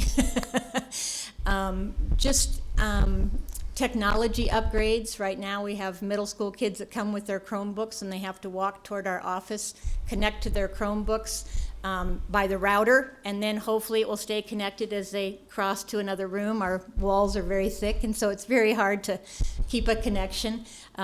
Business groups that want to use our building always ask, can we get technology? Are we able to use, all of our computers and everything? And right now we have to say, well, good luck. Maybe it will work, maybe it won't. But the renovation is just going to help immensely with the neighborhood. There's not a lot out there. We're about the only human service agency there. We're doing as much as we can right now for the neighborhood, but we would like to do so much more. There's so many more things that are needed. A food distribution program, ELL classes. We'd love to do a community garden and teach the kids healthy eating and how to cook foods, and the minorities in the neighborhood come in. We just had a Sudanese group that came in on Sunday and had a meeting. We have just a lot of minorities in the neighborhood, and everybody comes to the center and is welcome to be there. So it's a very exciting project, and I'm going to let Kathy talk about what we need to make it happen. Hello, my name is Kathy LeBaron, 6130 The Knolls in Lincoln. I'm chair of the Willard Community Center Capital Campaign. As Janelle mentioned, Willard Community Center opened in 1980. It is the sole human service agency with a presence in southwest Lincoln, bounded roughly by South Salt Creek, Southwest 40th Street, Capitol Beach, and Van Dorn Street. It's located in one of Lincoln's more economically challenged areas. We have a diverse population with Hispanic, Black, Asian, Middle Eastern, and Sudanese populations.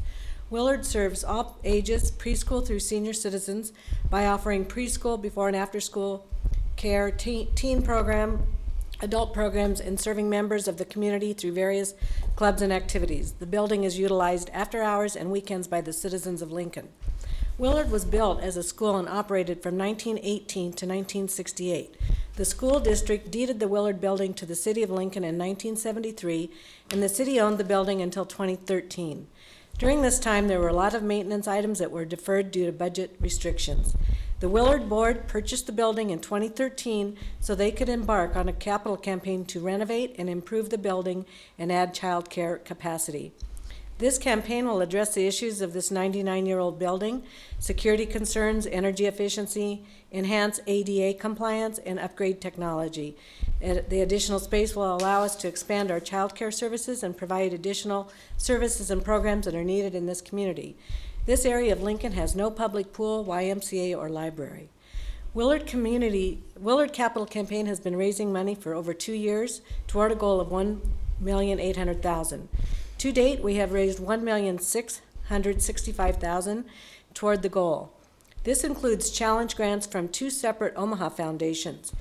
Should the City Council approve $100,000 towards Willard's capital campaign, this would leave $35,000 outstanding to raise by March 31st, and this would fulfill and trigger both of the challenge matches, and we would be at our goal of $1,800,000. We need the help of the City Council to move this forward.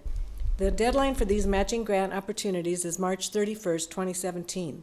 With your help, we will not lose this opportunity. I'm willing to answer any questions. Roy? Kathy, thank you for being here and for a lot of work I know you've done for raising this money. And So you mentioned the $35,000. That much more money needs to be raised, and that will trigger these grants? There's two grants. Two grants. One grant was specific to City of Lincoln, 100,000. And then they will come forward with the other 100,000. That would get us up until, with $35,000 left, which we have to either raise privately or other foundations. That will get us to 1.8, and that has to be raised by March 31st to fulfill another grant. Okay, and how much is that other grant, do you know? 150,000. 50,000.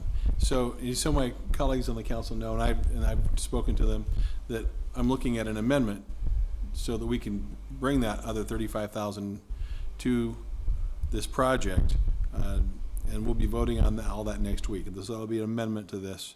But I want to congratulate you for what you do for our community, and want to ask you, can you tell us what you spend annually on programming at the Willard Community Center? Our budget at the end of December 2016 was $716,000. And so without you doing that, we would be looking at trying to provide those services. Right. Right. Thank you. Appreciate what you do. Any other questions? John? Again, I echo what Mr. Christensen said. We've been talking with several of your board members about this. The thing that confused me was when I talked initially several weeks ago to several members, they'd only just said they needed the 100,000 and nothing was said about the 35. And so that just kind of confuses me that it's now come up. Well, they were specifically talking about the Sherwood grant, which they committed 150,000 to us, and then they issued this grant to us, a matching grant. If we could get another 100,000 from the city, they would give us another 100,000. Right. So that is one component. The Kiewit grant says all of the balance of the funds has to be raised by March 31st. And so the balance is the 35,000 to get us to 1,800,000. So there were two pieces to the puzzle. I guess they didn't discuss the Kiewit piece. They were specifically looking at the 100. Okay, thank you. Amount. Anything else? Questions? Thank you very much. Thank you very much. Thank you so much. You're all invited to our groundbreaking, May 17th. Okay. Would anyone else like to speak to this item? Please call the next item. All right, next then, I'll call items 28 through 31. They are Comp Plan Amendment 16006, Annexation 16015. This is annexing approximately 35.55 acres, approving a conditional annexation and zoning agreement with Lone Tree Holdings, LLC, and a change of zone 16041, application of Legacy Homes for a change from AG agricultural to R3 residential. This is all on property generally located at North 7th Street and Alvo Road. Madam Chair, members of the council, I'm Mark Hunziker, appearing on behalf of Lone Tree Holdings. This is a fairly straightforward single-family development on land located directly west of Kuzer School. It's about 40 acres. It's going to be about 135 lots. The preliminary plat was unanimously approved by the Planning Commission on February 15th, and the recommendation was for approval of all the items that are on your agenda today. We've had just a little bit of a glitch arriving at an annexation agreement. We had a little bit of a timing issue with respect to the design of the roundabout that the city wants to build at 7th and Alvo Road. The original agreement provided that it would be designed, or that the city would commence design when we applied for a final plat, and we explained to them that was a little bit late to start design. It might cost us a significant delay. That part, I think, has been satisfactorily addressed. Mark, would you mind moving the microphone a little bit closer to you? Sure. Thank you. The other issue has to do with the acquisition of right-of-way for the roundabout. The city wants us to grade a 2-lane roundabout at that location, and to construct a single-lane roundabout. And we're willing to do all that. our understanding was that we would be reimbursed from impact fees for doing so, because Alvo is an arterial street, and it would be an impact fee facility. But as to the right-of-way, we're told that the right-of-way was not computed into the cost of arterial street improvements at the time the impact fee study was done, and that therefore we could not be reimbursed out of impact fees. And I'm simply suggesting, and have suggested to the city, that there ought to be other funds available for reimbursement of acquiring right-of-way from the 2 or 3 other property owners on the other corners of that intersection, rather than forcing this developer to acquire additional right-of-way on a street that's already 130 feet wide. 7th Street, a local street, is 80 feet wide at that intersection, and to acquire additional right-of-way at the expense of this developer seems to us to be an excessive requirement, and one that is not warranted by this project. This project does not create the need for that roundabout, nor does it create particularly a 2-lane roundabout, because when you look at both the comprehensive plan and the existing aerial maps,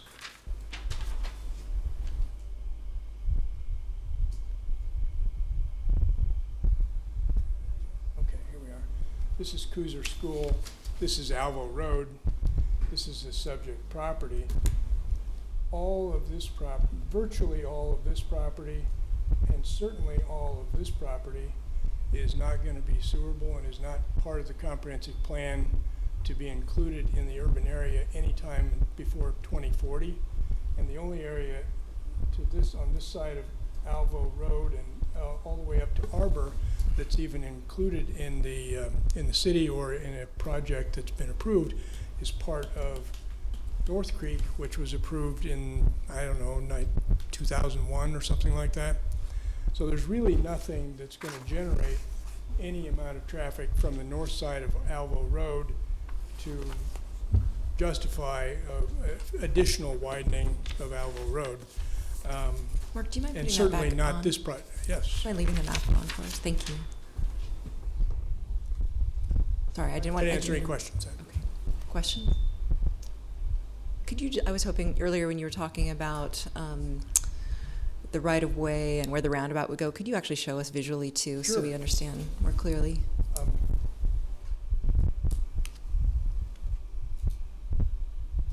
This is 7th Street, and this is Alvo Road. The roundabout would be located right here, and our subdivision would be located in this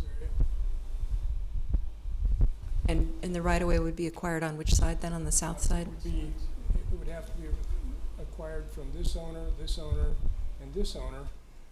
The developer on this side is willing to contribute whatever additional right-of-way is required, but doesn't think that he ought to be required to go out and negotiate with other property owners to acquire additional right-of-way on the other 3 corners. The other problem that we foresee with that is that we are required to not only go and negotiate with those property owners to get the right-of-way, but if we're unsuccessful, then we have to go back to the city and say, hey, we can't get it. And then they have to go out and negotiate in good faith and then commence condemnation proceedings to get the right-of-way. We could end up losing an entire building season just trying to get the right-of-way acquired for that roundabout. And so we think it's appropriate for the city not only to bear the cost, but to actually get out there and start getting that right-of-way acquired to the extent necessary very quickly.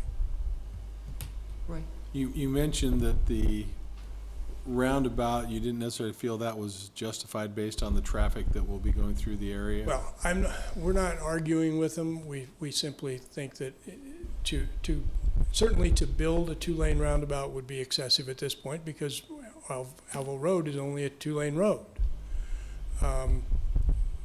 When and if Alvo Road becomes a 4-lane road, which we think is going to be a very long time based on the amount of development that's going to occur in that area, then it would be appropriate for the roundabout to be a 2-lane roundabout as well. But So Whether it's necessary right now is a judgment call that Public Works has made, and they'd like to have it graded out for a 2-lane now, and we're willing to do that. But we don't think we ought to have to go by the right-of-way to do it. if there were not a roundabout part of the plan, what impact would that have? Well, it would probably require some adjustment to the, I think they would prefer to have turn lanes that would go in both directions and result in some modification of Alvo Road.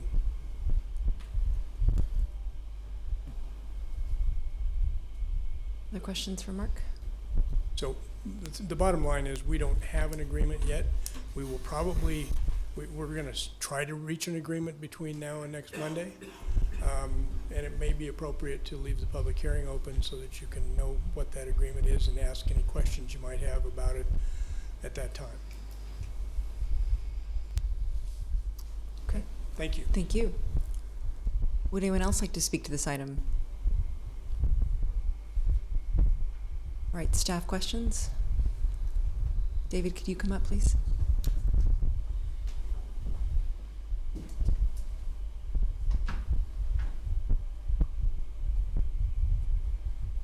David Carey with the Lincoln-Lancaster County Planning Department. Could you help put some context on the city's requests of the developer to help us understand? Yeah, and actually we'll probably, if it's going to be about the road improvements, I'm going to ask Public Works to come up anyways, but just to advance that forward. In a general sense, the project that we are in great agreement overall for this. I think what has happened is that as we've gotten close to getting a final vote on this, we have a few outstanding questions on what would be included in road improvements and who would be paying for what. So that is kind of the crux of what Mark was talking about. I agree with what Mark said, is that the intent is to have an agreement before we get to a vote next week. So that's one way to look at this. I probably would ask Randy if he has any insights on the status of either the right-of-way that was just brought up, and then also we have been working on an agreement with some traffic calming measures on 7th Street, which that part of it has been worked out. But you might want to speak to the other part that was just brought up. I think what we've asked in this instance is pretty typical with what we've asked of other developers. When they come in and propose an improvement, or we request an improvement of them, and there is not sufficient right-of-way for that existing, we ask them to go and acquire the right-of-way themselves. As Mark stated, when the impact fees were calculated, there was no calculation included for right-of-way in those impact fees, because we assumed that typically that right-of-way would be dedicated by the developers in the area. And so based on that, we didn't include costs for that. And so that's why in this case we're suggesting again, and it's our standard practice, that the developer would be responsible for acquiring that right-of-way. And if they were unsuccessful in acquiring it through their own negotiations, then the city would assist them with the condemnation process. So if if they weren't grading for a 2-lane, would there be sufficient right-of-way, or would they still have to go out and acquire? I'm not sure I can answer that. I know there's some pretty significant drop-offs, particularly on the north side of the road there, and I'm not sure that, obviously we want to get the roundabout set up in the proper location for a future multi-lane roundabout when Alvo Road gets widened. So I'm not sure that there would be enough right-of-way out there in the event that we were just doing it for single lane. And what about if we were just requiring that they widen the road and rather than put a roundabout in? Would all of the additional right-of-way or any additional right-of-way be located on the property they're looking to improve or develop?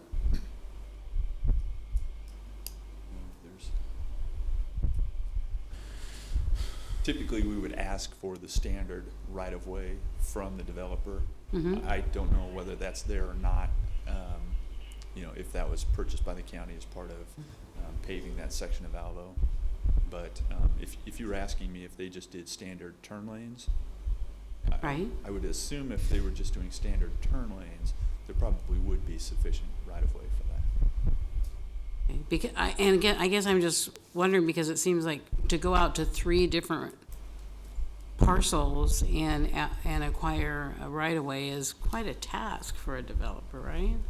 Yeah, and I guess the one thing I would say, you know, Mark mentioned that it might delay the project. Well, I'd say one thing they would have the advantage of knowing is when they think they're going to get to the point of needing that additional right-of-way. So there's nothing that says they have to wait until the last minute to go get that, so. But by then they would already the project would already begun, and there would kind of they would have to force the right of way. Potentially. Thank you. You said that Alva Road is planned for expansion. When was the city's anticipated timeline for that? Or We don't have anything in the long-range transportation plan that would show a widening of Alva Road, but we look at it as an ultimate, you know, 4-lane arterial out there. But yeah, that's probably a long ways down the road. Carl? Yeah, the Alva was paved fairly recently. Yeah. Yeah, so it's a new 2-lane road, and I'm actually a little surprised that the area north of Alva Road is not slated for annexation for a long time in the future, because we've got, obviously have sewer and water to that point. You've got a fairly new road. You've got new elementary, new middle school, a lot of new infrastructure in that area. Would you anticipate this being like some of the areas in southeast Lincoln that have been annexed recently, that time frame may change? There are some challenges going further north, and even on the property that's involved in this project, they were able to get a grading plan to allow most of it to be able to be flowing for gravity flow sewers. Once you get north of Alva, that is a different drainage basin. There would be a cost to get sewer to that area, so there's some considerations there. And just to note, looks like we would have sufficient right-of-way in Alvo Road. Looks like with that project, with the paving of Alvo, that was the full right-of-way was obtained there. But then it's limited on 7th Street, so that's probably the pinch point as far as what that would cause. Okay. John?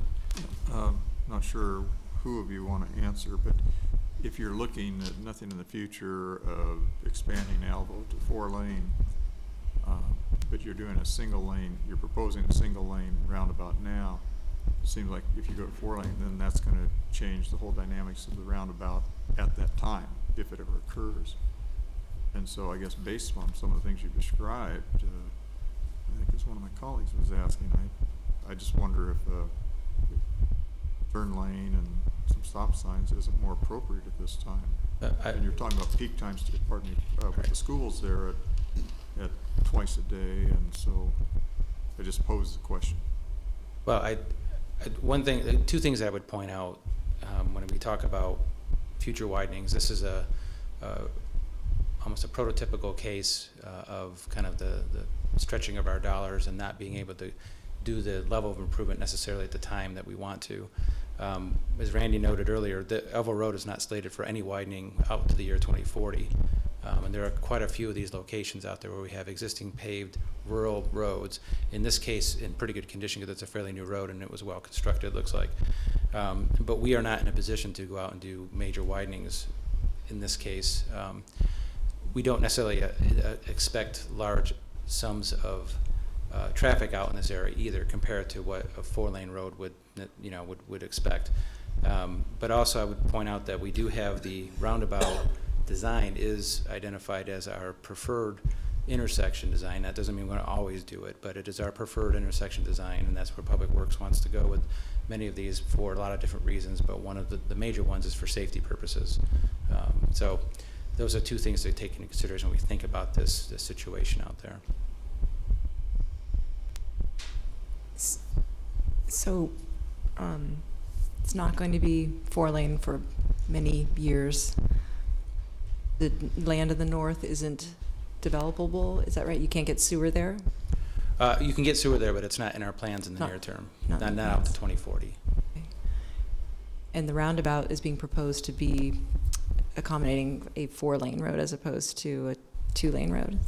Is that what you're describing? How hard is it to then expand the round, if we did I think what Councilwoman Lamb was saying was if we did potentially either a different kind of intersection or like a single roundabout, is that an option for a short-term solution until this road actually is ready to be widened, if it is ever widened? I think one of the things that we're trying to do, and again, David pointed out the lack of dollars that we have, and oftentimes if we don't get things set up and graded up front, then that causes us to incur a lot of extra money once you do have additional development out there. And so, you know, part of the RUTS agreement that we had with the county was to get things graded out to kind of a full ultimate urban section up front, so that we don't have to worry about how that's going to fit together later on, and we end up with large retaining walls like we have along some of our roads and those sorts of things. So that's kind of the things that we're trying to avoid, and we do anticipate that there will be cost savings later on by doing this up front.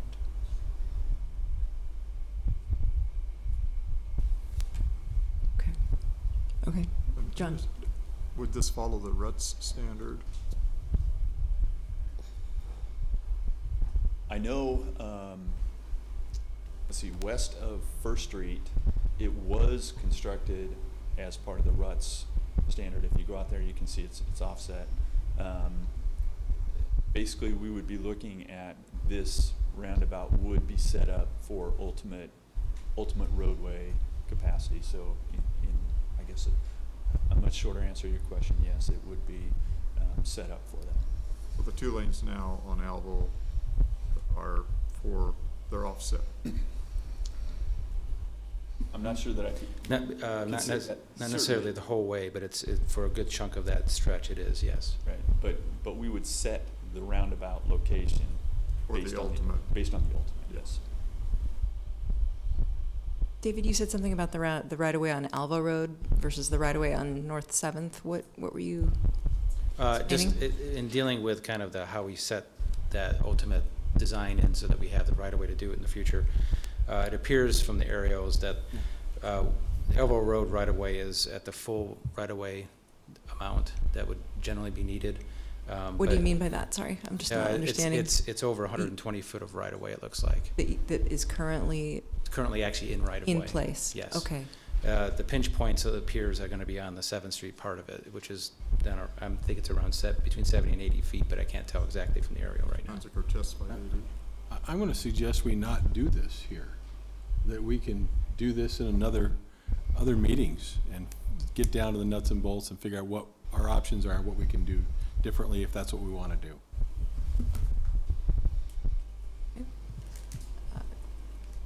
Would anyone, I'd like to make sure that no one else has any other staff questions before we move on, though. And frankly, this is important to understanding the project before we are potentially voting next week. So are there any other questions? What is your plan between now and next week, and how will you communicate to us any updates, given that we are supposed to, are you waiting for you have a meeting set up? I don't know if there's a meeting set up between Public Works and the applicant, but we certainly will follow up on that. And whatever information is determined or agreement made, we will certainly make that known to you in advance of next week's meeting. Okay. All right. Thank you. Would anyone else like to speak on this item? And if not, would you like to come back up and have a rebuttal?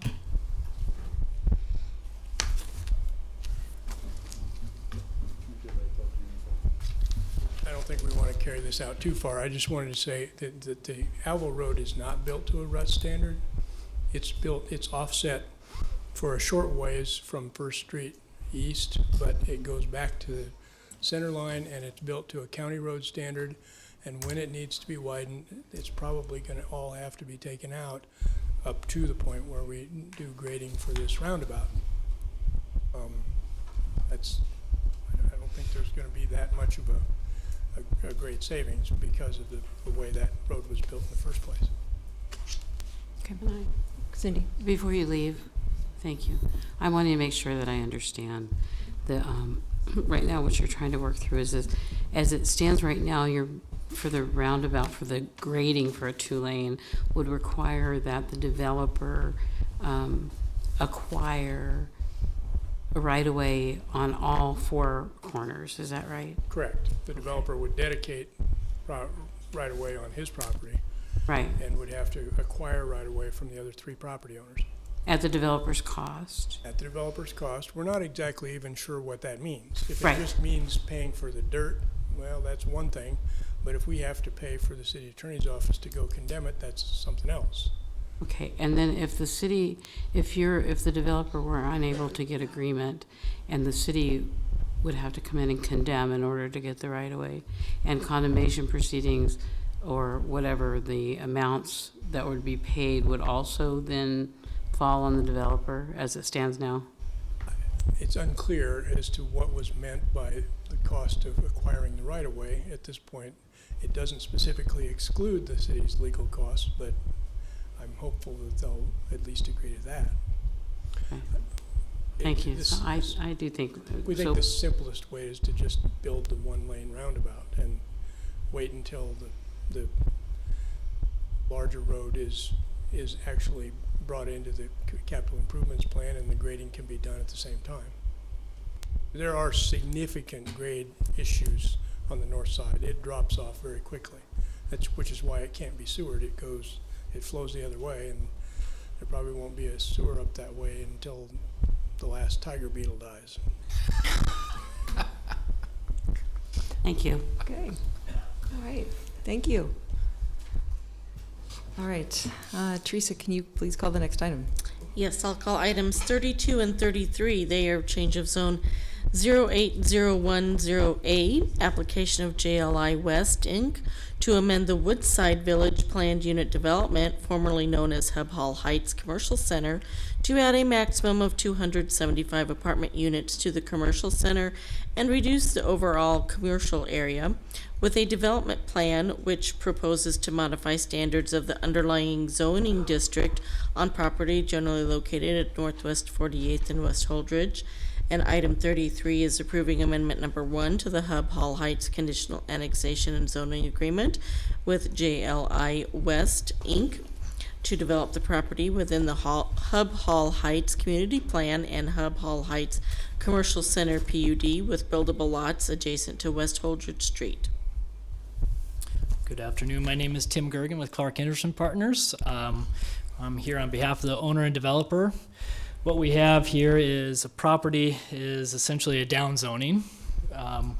This hard corner was originally a commercial corner, and then we had apartments over here. Given the overflux of commercial property with the Ring Neck development, the I-80 business corridor right here, the existing business development here, it's been a hard time trying to get commercial development to engage at our corner. So we are turning that commercial corner into a apartment development and then taking the apartment ground over here and converting those into townhomes. We've had sent some letters out to the neighbors, and we had a fruitful planning commission meeting voting unanimously. Be happy to answer any questions you have at this time. Any questions? I guess not. Great. Thank you. Would anyone else like to speak to this item? All right, seeing none.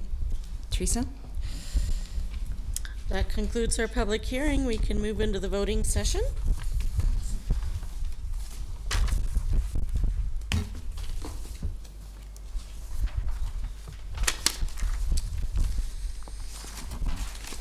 Public hearing resolutions then. Item 17, accepting the report of new and pending claims against the city and approving disposition of claims set forth for the period of February 1st through the 15th, 2017, introduced by Christensen. So moved.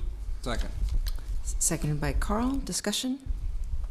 John? Madam Chair, I'd like to make a motion to amend and move the FAM claim to to allow $37.50.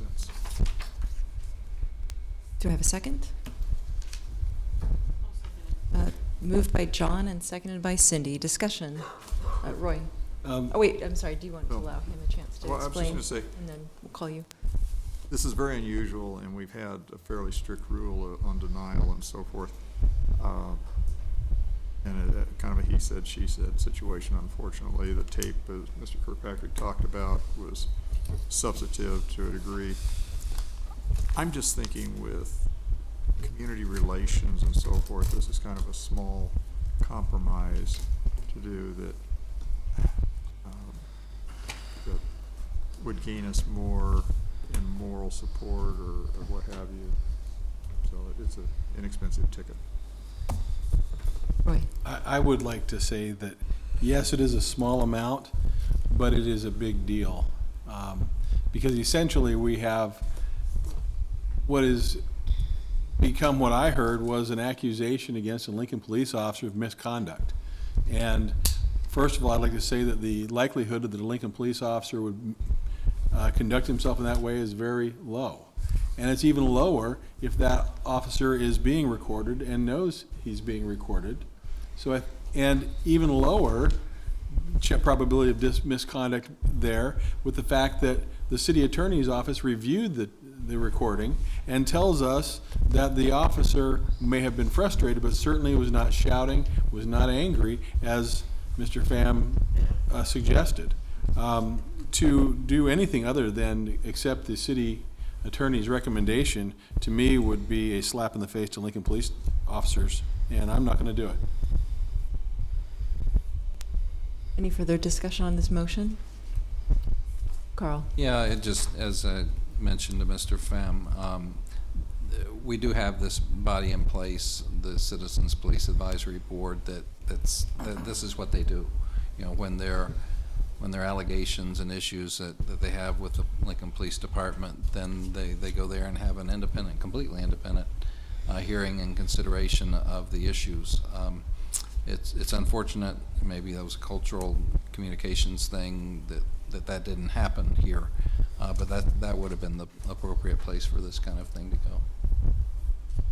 Cindy. Yeah, I guess I was just a little disturbed that the car cam inside the car could hear the clipboard. And I know that, Cindy, it wasn't the car cam, it was the officers. Let's let her finish, but go ahead. I'm sorry? I'm sorry. Well, perhaps I need to clarify that. Was that a car cam or was that he wearing a recording device? It was a recording device. It was not a video camera from the car. It was the mic on his chest. Thank you. Well, that really answers my question, because I felt like it really was a gray area. If a car cam could hear it, it had to hit with some force. So, okay. Any further discussion? All right, Teresa, please call the roll. Eskridge? Let me clarify, this is voting on John's amendment? Yes. Okay, all right, no. Fellers? No. Gaylor Baird? No. Lamb? No. Camp? Yes. Christensen? No. Motion lost 1-5. Are there any further discussion on any other claims? All right, please call the roll on item 17, main All right. motion. Eskridge? Yes. Fellers?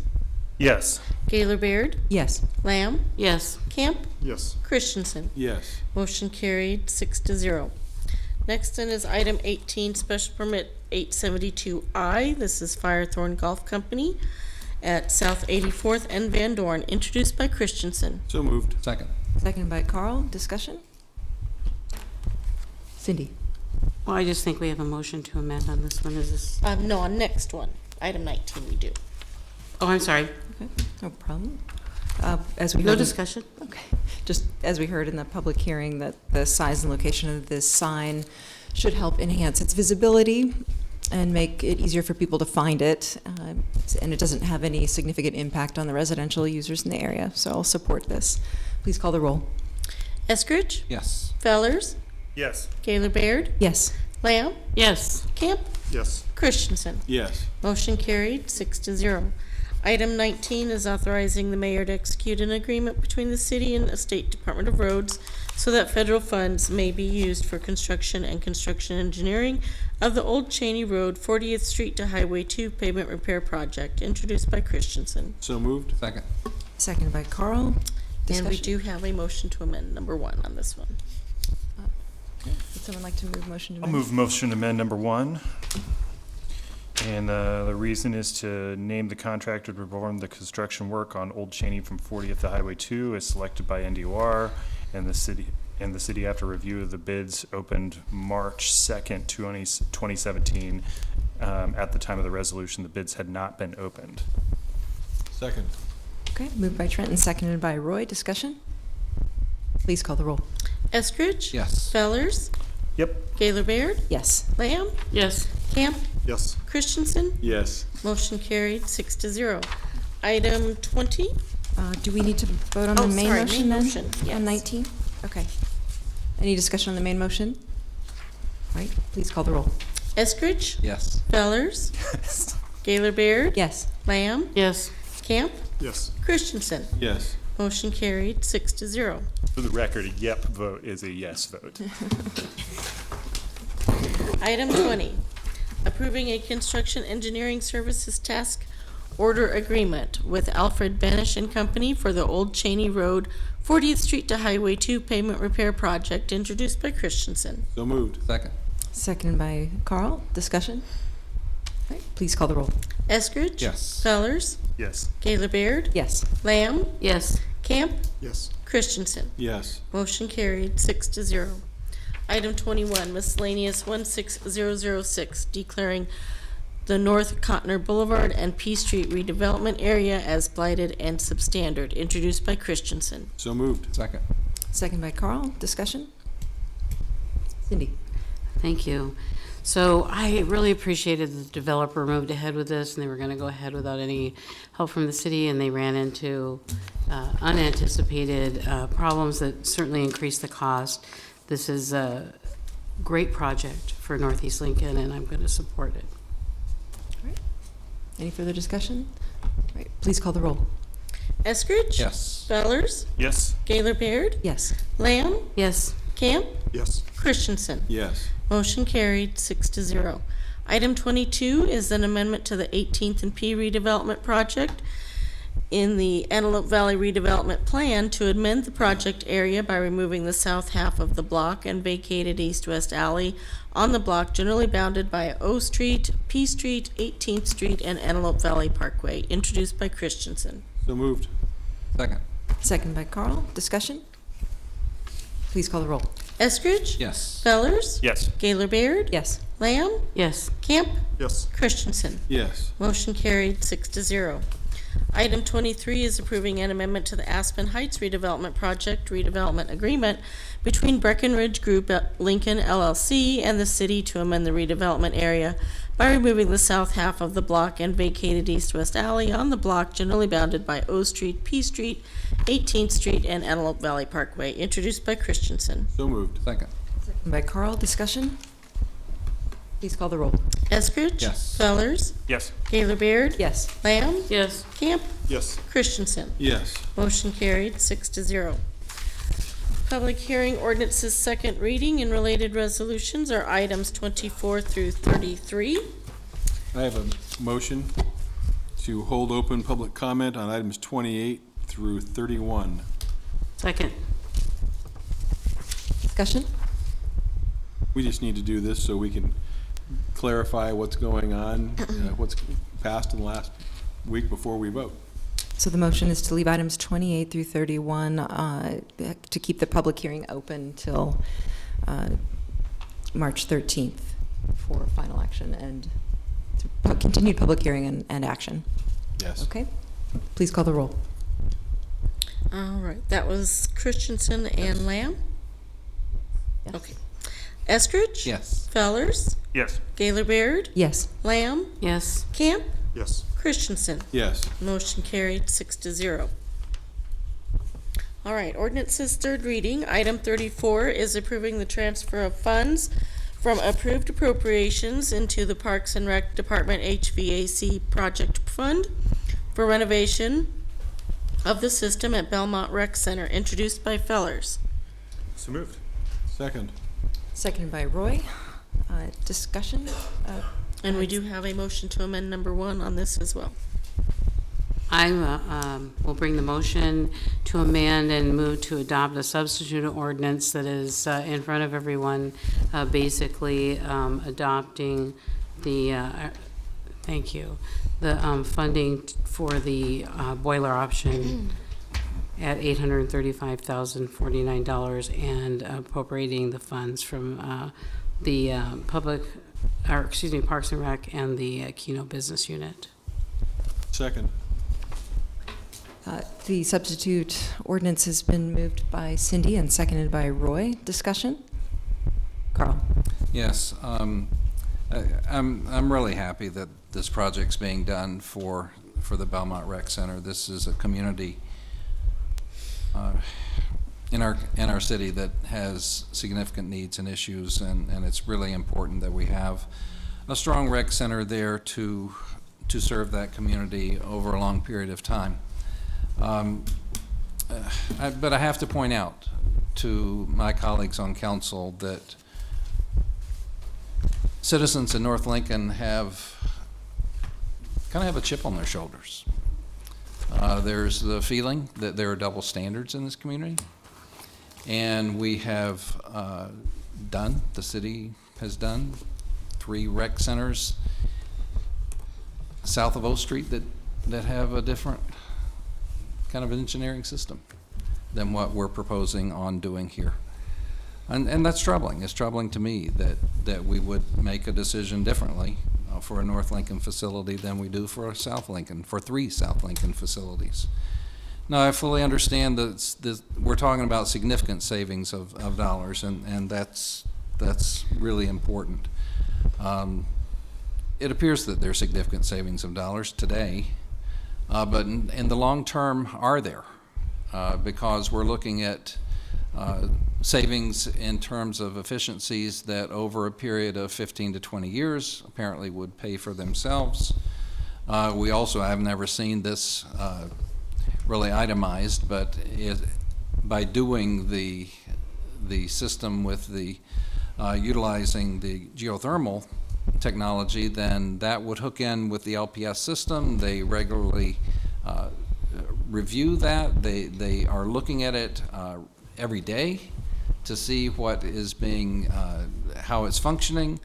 If you've got a group that needs to use one room one night and another room or a different room the next night, they can program that in and out, and so there are efficiencies there and how that's being done. Apparently we will not be in that same system, so it will be probably on Parks and Rec to have staff that will do those kinds of things. And when there are issues with the system, then we'll have to have people come out and make those improvements and repairs to the system. Plus, we're leaving, there are wells in the ground at the Belmont School that are providing the geothermal heating and cooling for the rest of the Belmont School. And we're simply just leaving that in the ground. We aren't utilizing those resources that LPS has put in place that taxpayers have paid for. So I'm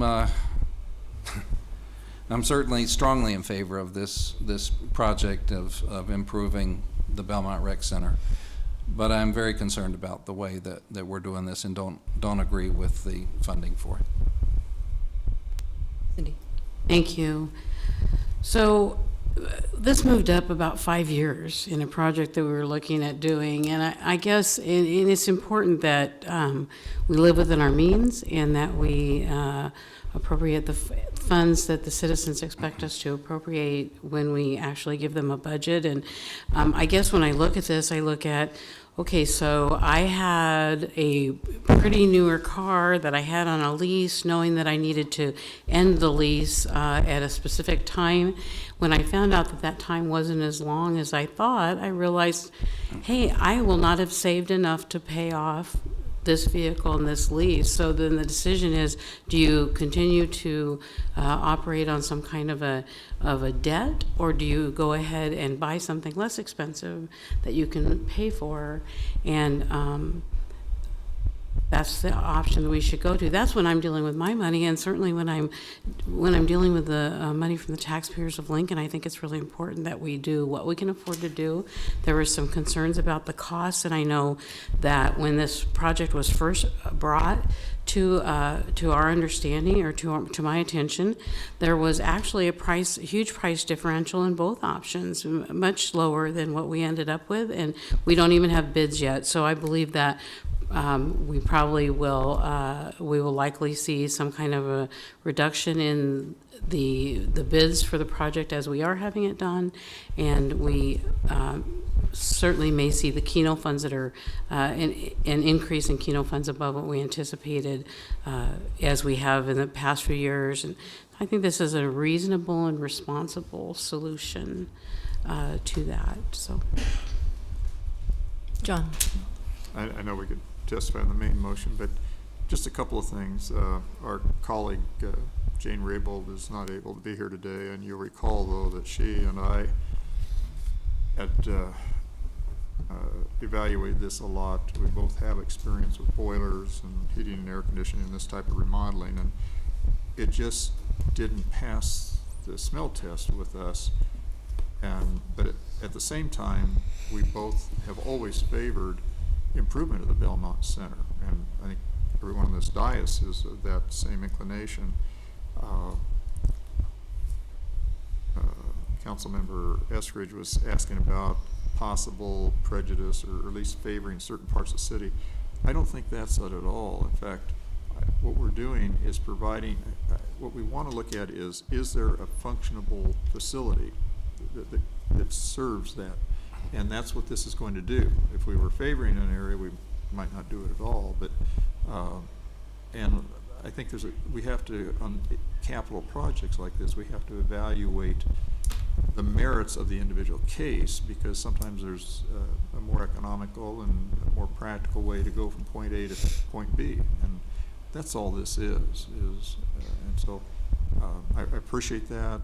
I think we try to bend over backwards to ensure the needs and concerns of the whole city are recognized. I know that's what I've always done, and will continue to do.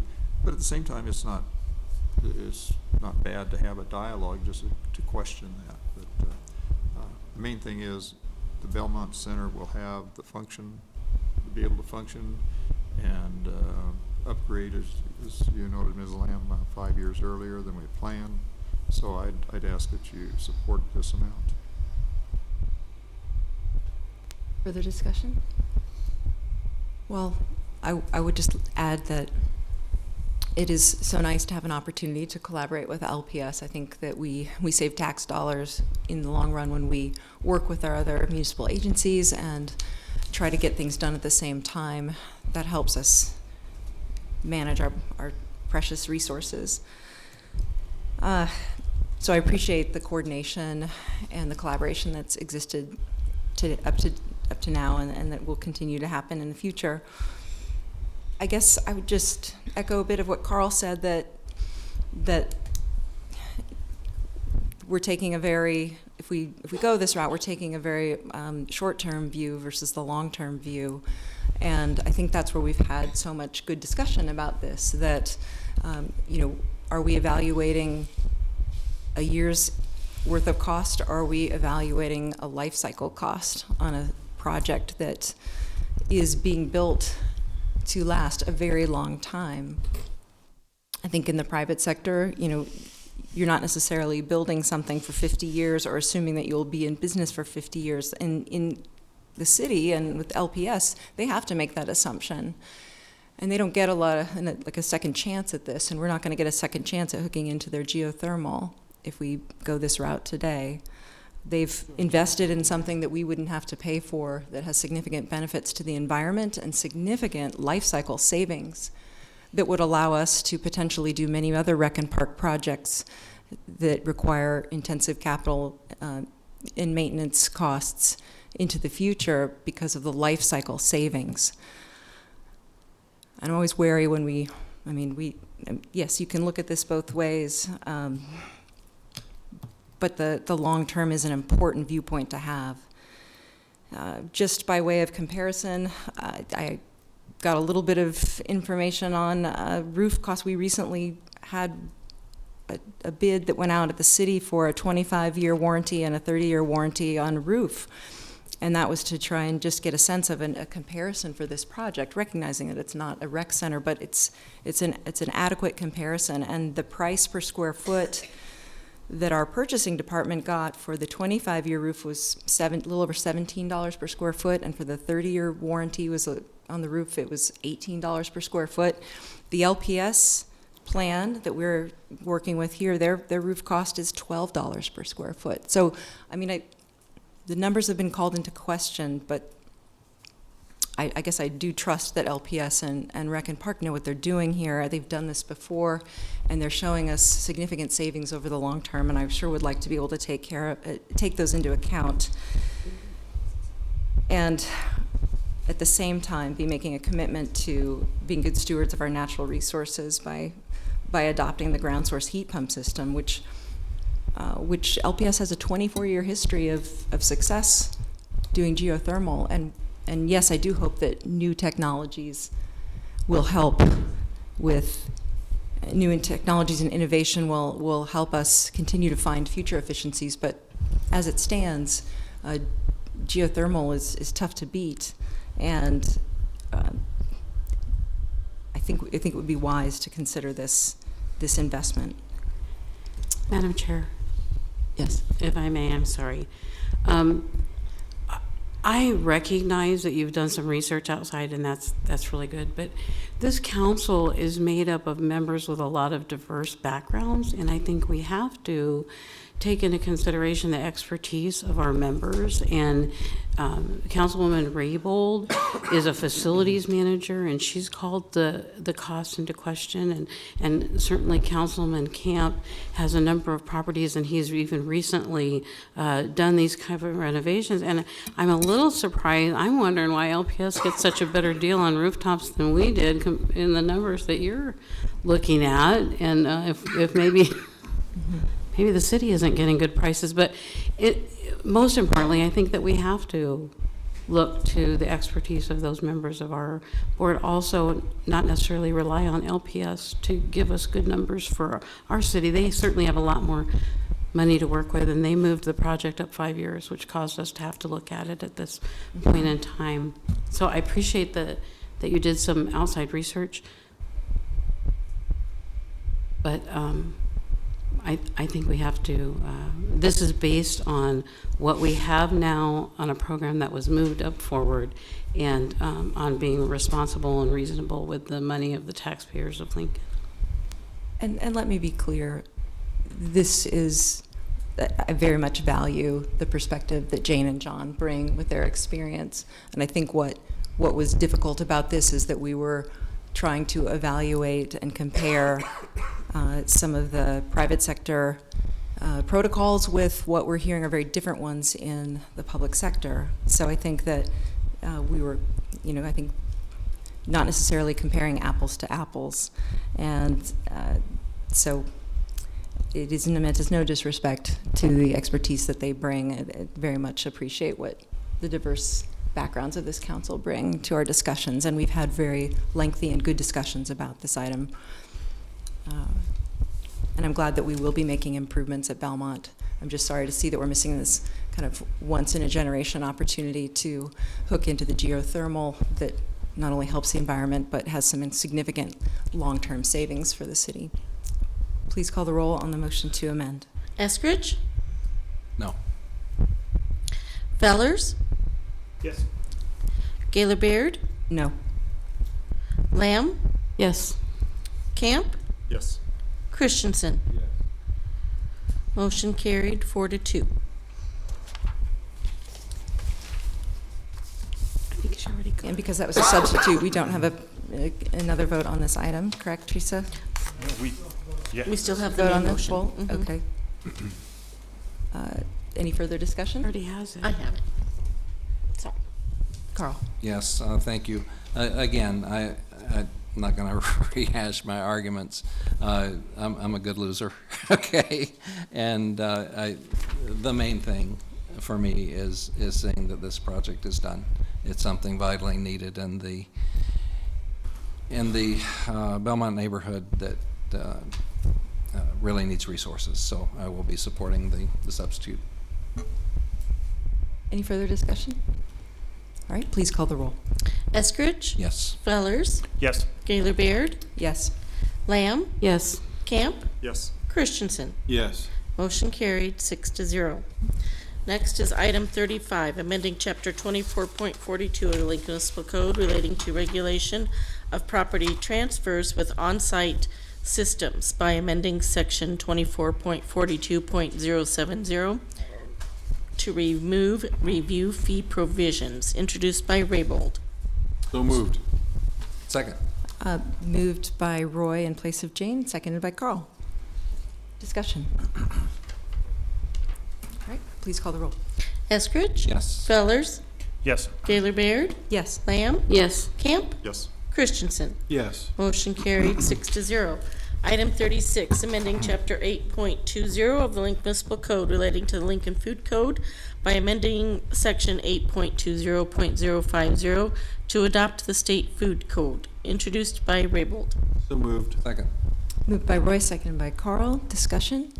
All right, please call the roll. Eskridge? Yes. Fellers? Yes. Gaylor Baird? Yes. Lamb? Yes. Camp? Yes. Christensen? Yes. Motion carried 6-0. Item 37, annexation 16009, annexing approximately 30.33 acres at North 70th and Arbor Road, introduced by Raybold. So moved. Second. Moved by Roy, seconded by Carl. Discussion. Please call the roll. Eskridge? Yes. Fellers? Yes. Gaylor Baird? Yes. Lamb? Yes. Camp? Yes. Christensen? Yes. Motion carried 6-0. Item 38, change of zone 16031, application of Dwayne Scott Rogie, Hanover 2 LLC, Hanover 3 LLC, and RF Properties for a change from AG to I2 at North 70th and Arbor Road, introduced by Raybold. So moved. Second. Moved by Roy, seconded by Carl. Discussion. Please call the roll. Eskridge? Yes. Fellers? Yes. Gaylor Baird? Yes. Lamb? Yes. Camp? Yes. Christensen? Yes. Motion carried 6-0. Item 39, approving a conditional annexation and zoning agreement between the city, Dwayne Scott Rogie, Hanover 2, Hanover 3, and RF Properties for the development annexation of property at North 70th and Arbor Road, introduced by Raybold. So moved. Second. Moved by Roy, seconded by Carl. Discussion. Just to review, this is just to allow for the proper zoning of a concrete crushing operation, so it's kind of a cleanup item. Please call the roll. Eskridge? Yes. Fellers? Yes. Gaylor Baird? Yes. Lamb? Yes. Camp? Yes. Christensen? Yes. Motion carried 6-0. Item 40, annexation 16008, annexing approximately 5.12 acres located on the north side of Van Dorn Street, west of South 91st Street, introduced by Raybold. So moved. Second. Moved by Roy, seconded by Carl. Discussion. All right, please call the roll. Eskridge? Yes. Fellers? Yes. Gaylor Baird? Yes. Lamb? Yes. Camp? Yes. Christensen? Yes. Motion carried 6-0. Item 41, approving the annexation agreement for Van Dorn Street Coalition at Van Dorn Street, west of South 91st Street, introduced by Raybold. So moved. Second. Moved by Roy, seconded by Carl. Discussion. Please call the roll. Eskridge? Yes. Fellers? Yes. Gaylor Baird? Yes. Lamb? Yes. Camp? Yes. Christensen? Yes. Motion carried 6-0. Item 42 is amending the fiscal year 1617, 1718 biennial budget for both fiscal year 1617 and 1718 to increase the total appropriations by 4.2 million for Stevens Creek Sanitary Trunk Sewer CIP project to accommodate additional development, introduced by Raybold. So moved. Second. Moved by Roy, seconded by Carl. Discussion. Just to review. Oh, go ahead. I was going to say, this is a really important project because ultimately we're going to add 700 buildable lots to our inventory of the city. And if there's a crisis in our city right now, it certainly is a shortage of buildable lots. Right, and this has been in the works for some time, but this area wasn't served by sewer, but by having this group of property owners come together, we're advancing or accelerating the plan to get that important utility in place so this land can be developed. And we expect that by doing this, they'll be able to get things underway in the next 2 years. Please call the roll. Eskridge? Yes. Fellers? Yes. Gaylor Baird? Yes. Lamb? Yes. Camp? Yes. Christensen? Yes. Motion carried, 6-0. Item 43, change of zone 17001, application of Ingrid Bangers and McDonald's Corporation, state site 260027 for a change from H1 Interstate Commercial to H3 Highway Commercial on property located at 3100 Northwest 12th Street, introduced by Raybold. So moved. Second. Moved by Roy, seconded by Carl. Discussion? Please call the roll. Eskridge? Yes. Fellers? Yes. Gaylor Baird? Yes. Lamb? Yes. Camp? Yes. Christensen? Yes. Motion carried, 6-0. Item 44, street and alley vacation 16006, vacating a portion of the North 35th Street right-of-way stub directly north of Superior Street, introduced by Fellers. So moved. Second. Second by Carl. Discussion? Not think I've seen a more unusual sort of project come forward to council or planning commission in the last decade. Really creative use of this land, working with some considerable challenges, and it's going to allow us to increase not only our housing stock, but the more affordable new construction residential opportunities, which is so important as our city grows and becomes more attractive to people who want to live here and more competitive for housing. So this is a nice step forward that transforms a difficult parcel and creates new, interesting, creative ways to allow folks to purchase homes at affordable prices. Please call the roll. Eskridge? Yes. Fellers? Yes. Gaylor Baird? Yes. Lamb? Yes. Camp? Yes. Christensen? Yes. Motion carried, 6-0. Item 45, change of zone 16031, application of Robert Rokeby for a change of zone to designate existing R3 zoned property as a planned unit development district at Superior Street and North 35th Street, introduced by Fellers. So moved. Second. Second by Carl. Discussion? Cindy? Thank you. Yeah, I was going to echo the same. This is really a creative and unusual use of land. I love that they're doing a little bit of rural, a little bit of urban, and just a lot of people from a lot of different walks of life will live there. I'm excited to see what this is going to look like. And whether or not they take advantage of their ability to have 22 farm animals. Right. And what they are. All right. Please call the roll. Eskridge? Yes. Fellers? Yes. Gaylor Baird? Yes. Lamb? Yes. Camp? Yes. Christensen? Yes. Motion carried, 6-0. Resolutions on first reading are items 46 and 47, and our pending list is item 48. Madam Chair, I'd move for adjournment. Second. Moved by John and seconded by Roy. Please call the roll. Eskridge? Yes. Fellers? Yes. Gaylor Baird? Yes. Lamb? Yes. Camp? Yes. Christensen? Yes. Motion carried, 6-0. We are adjourned.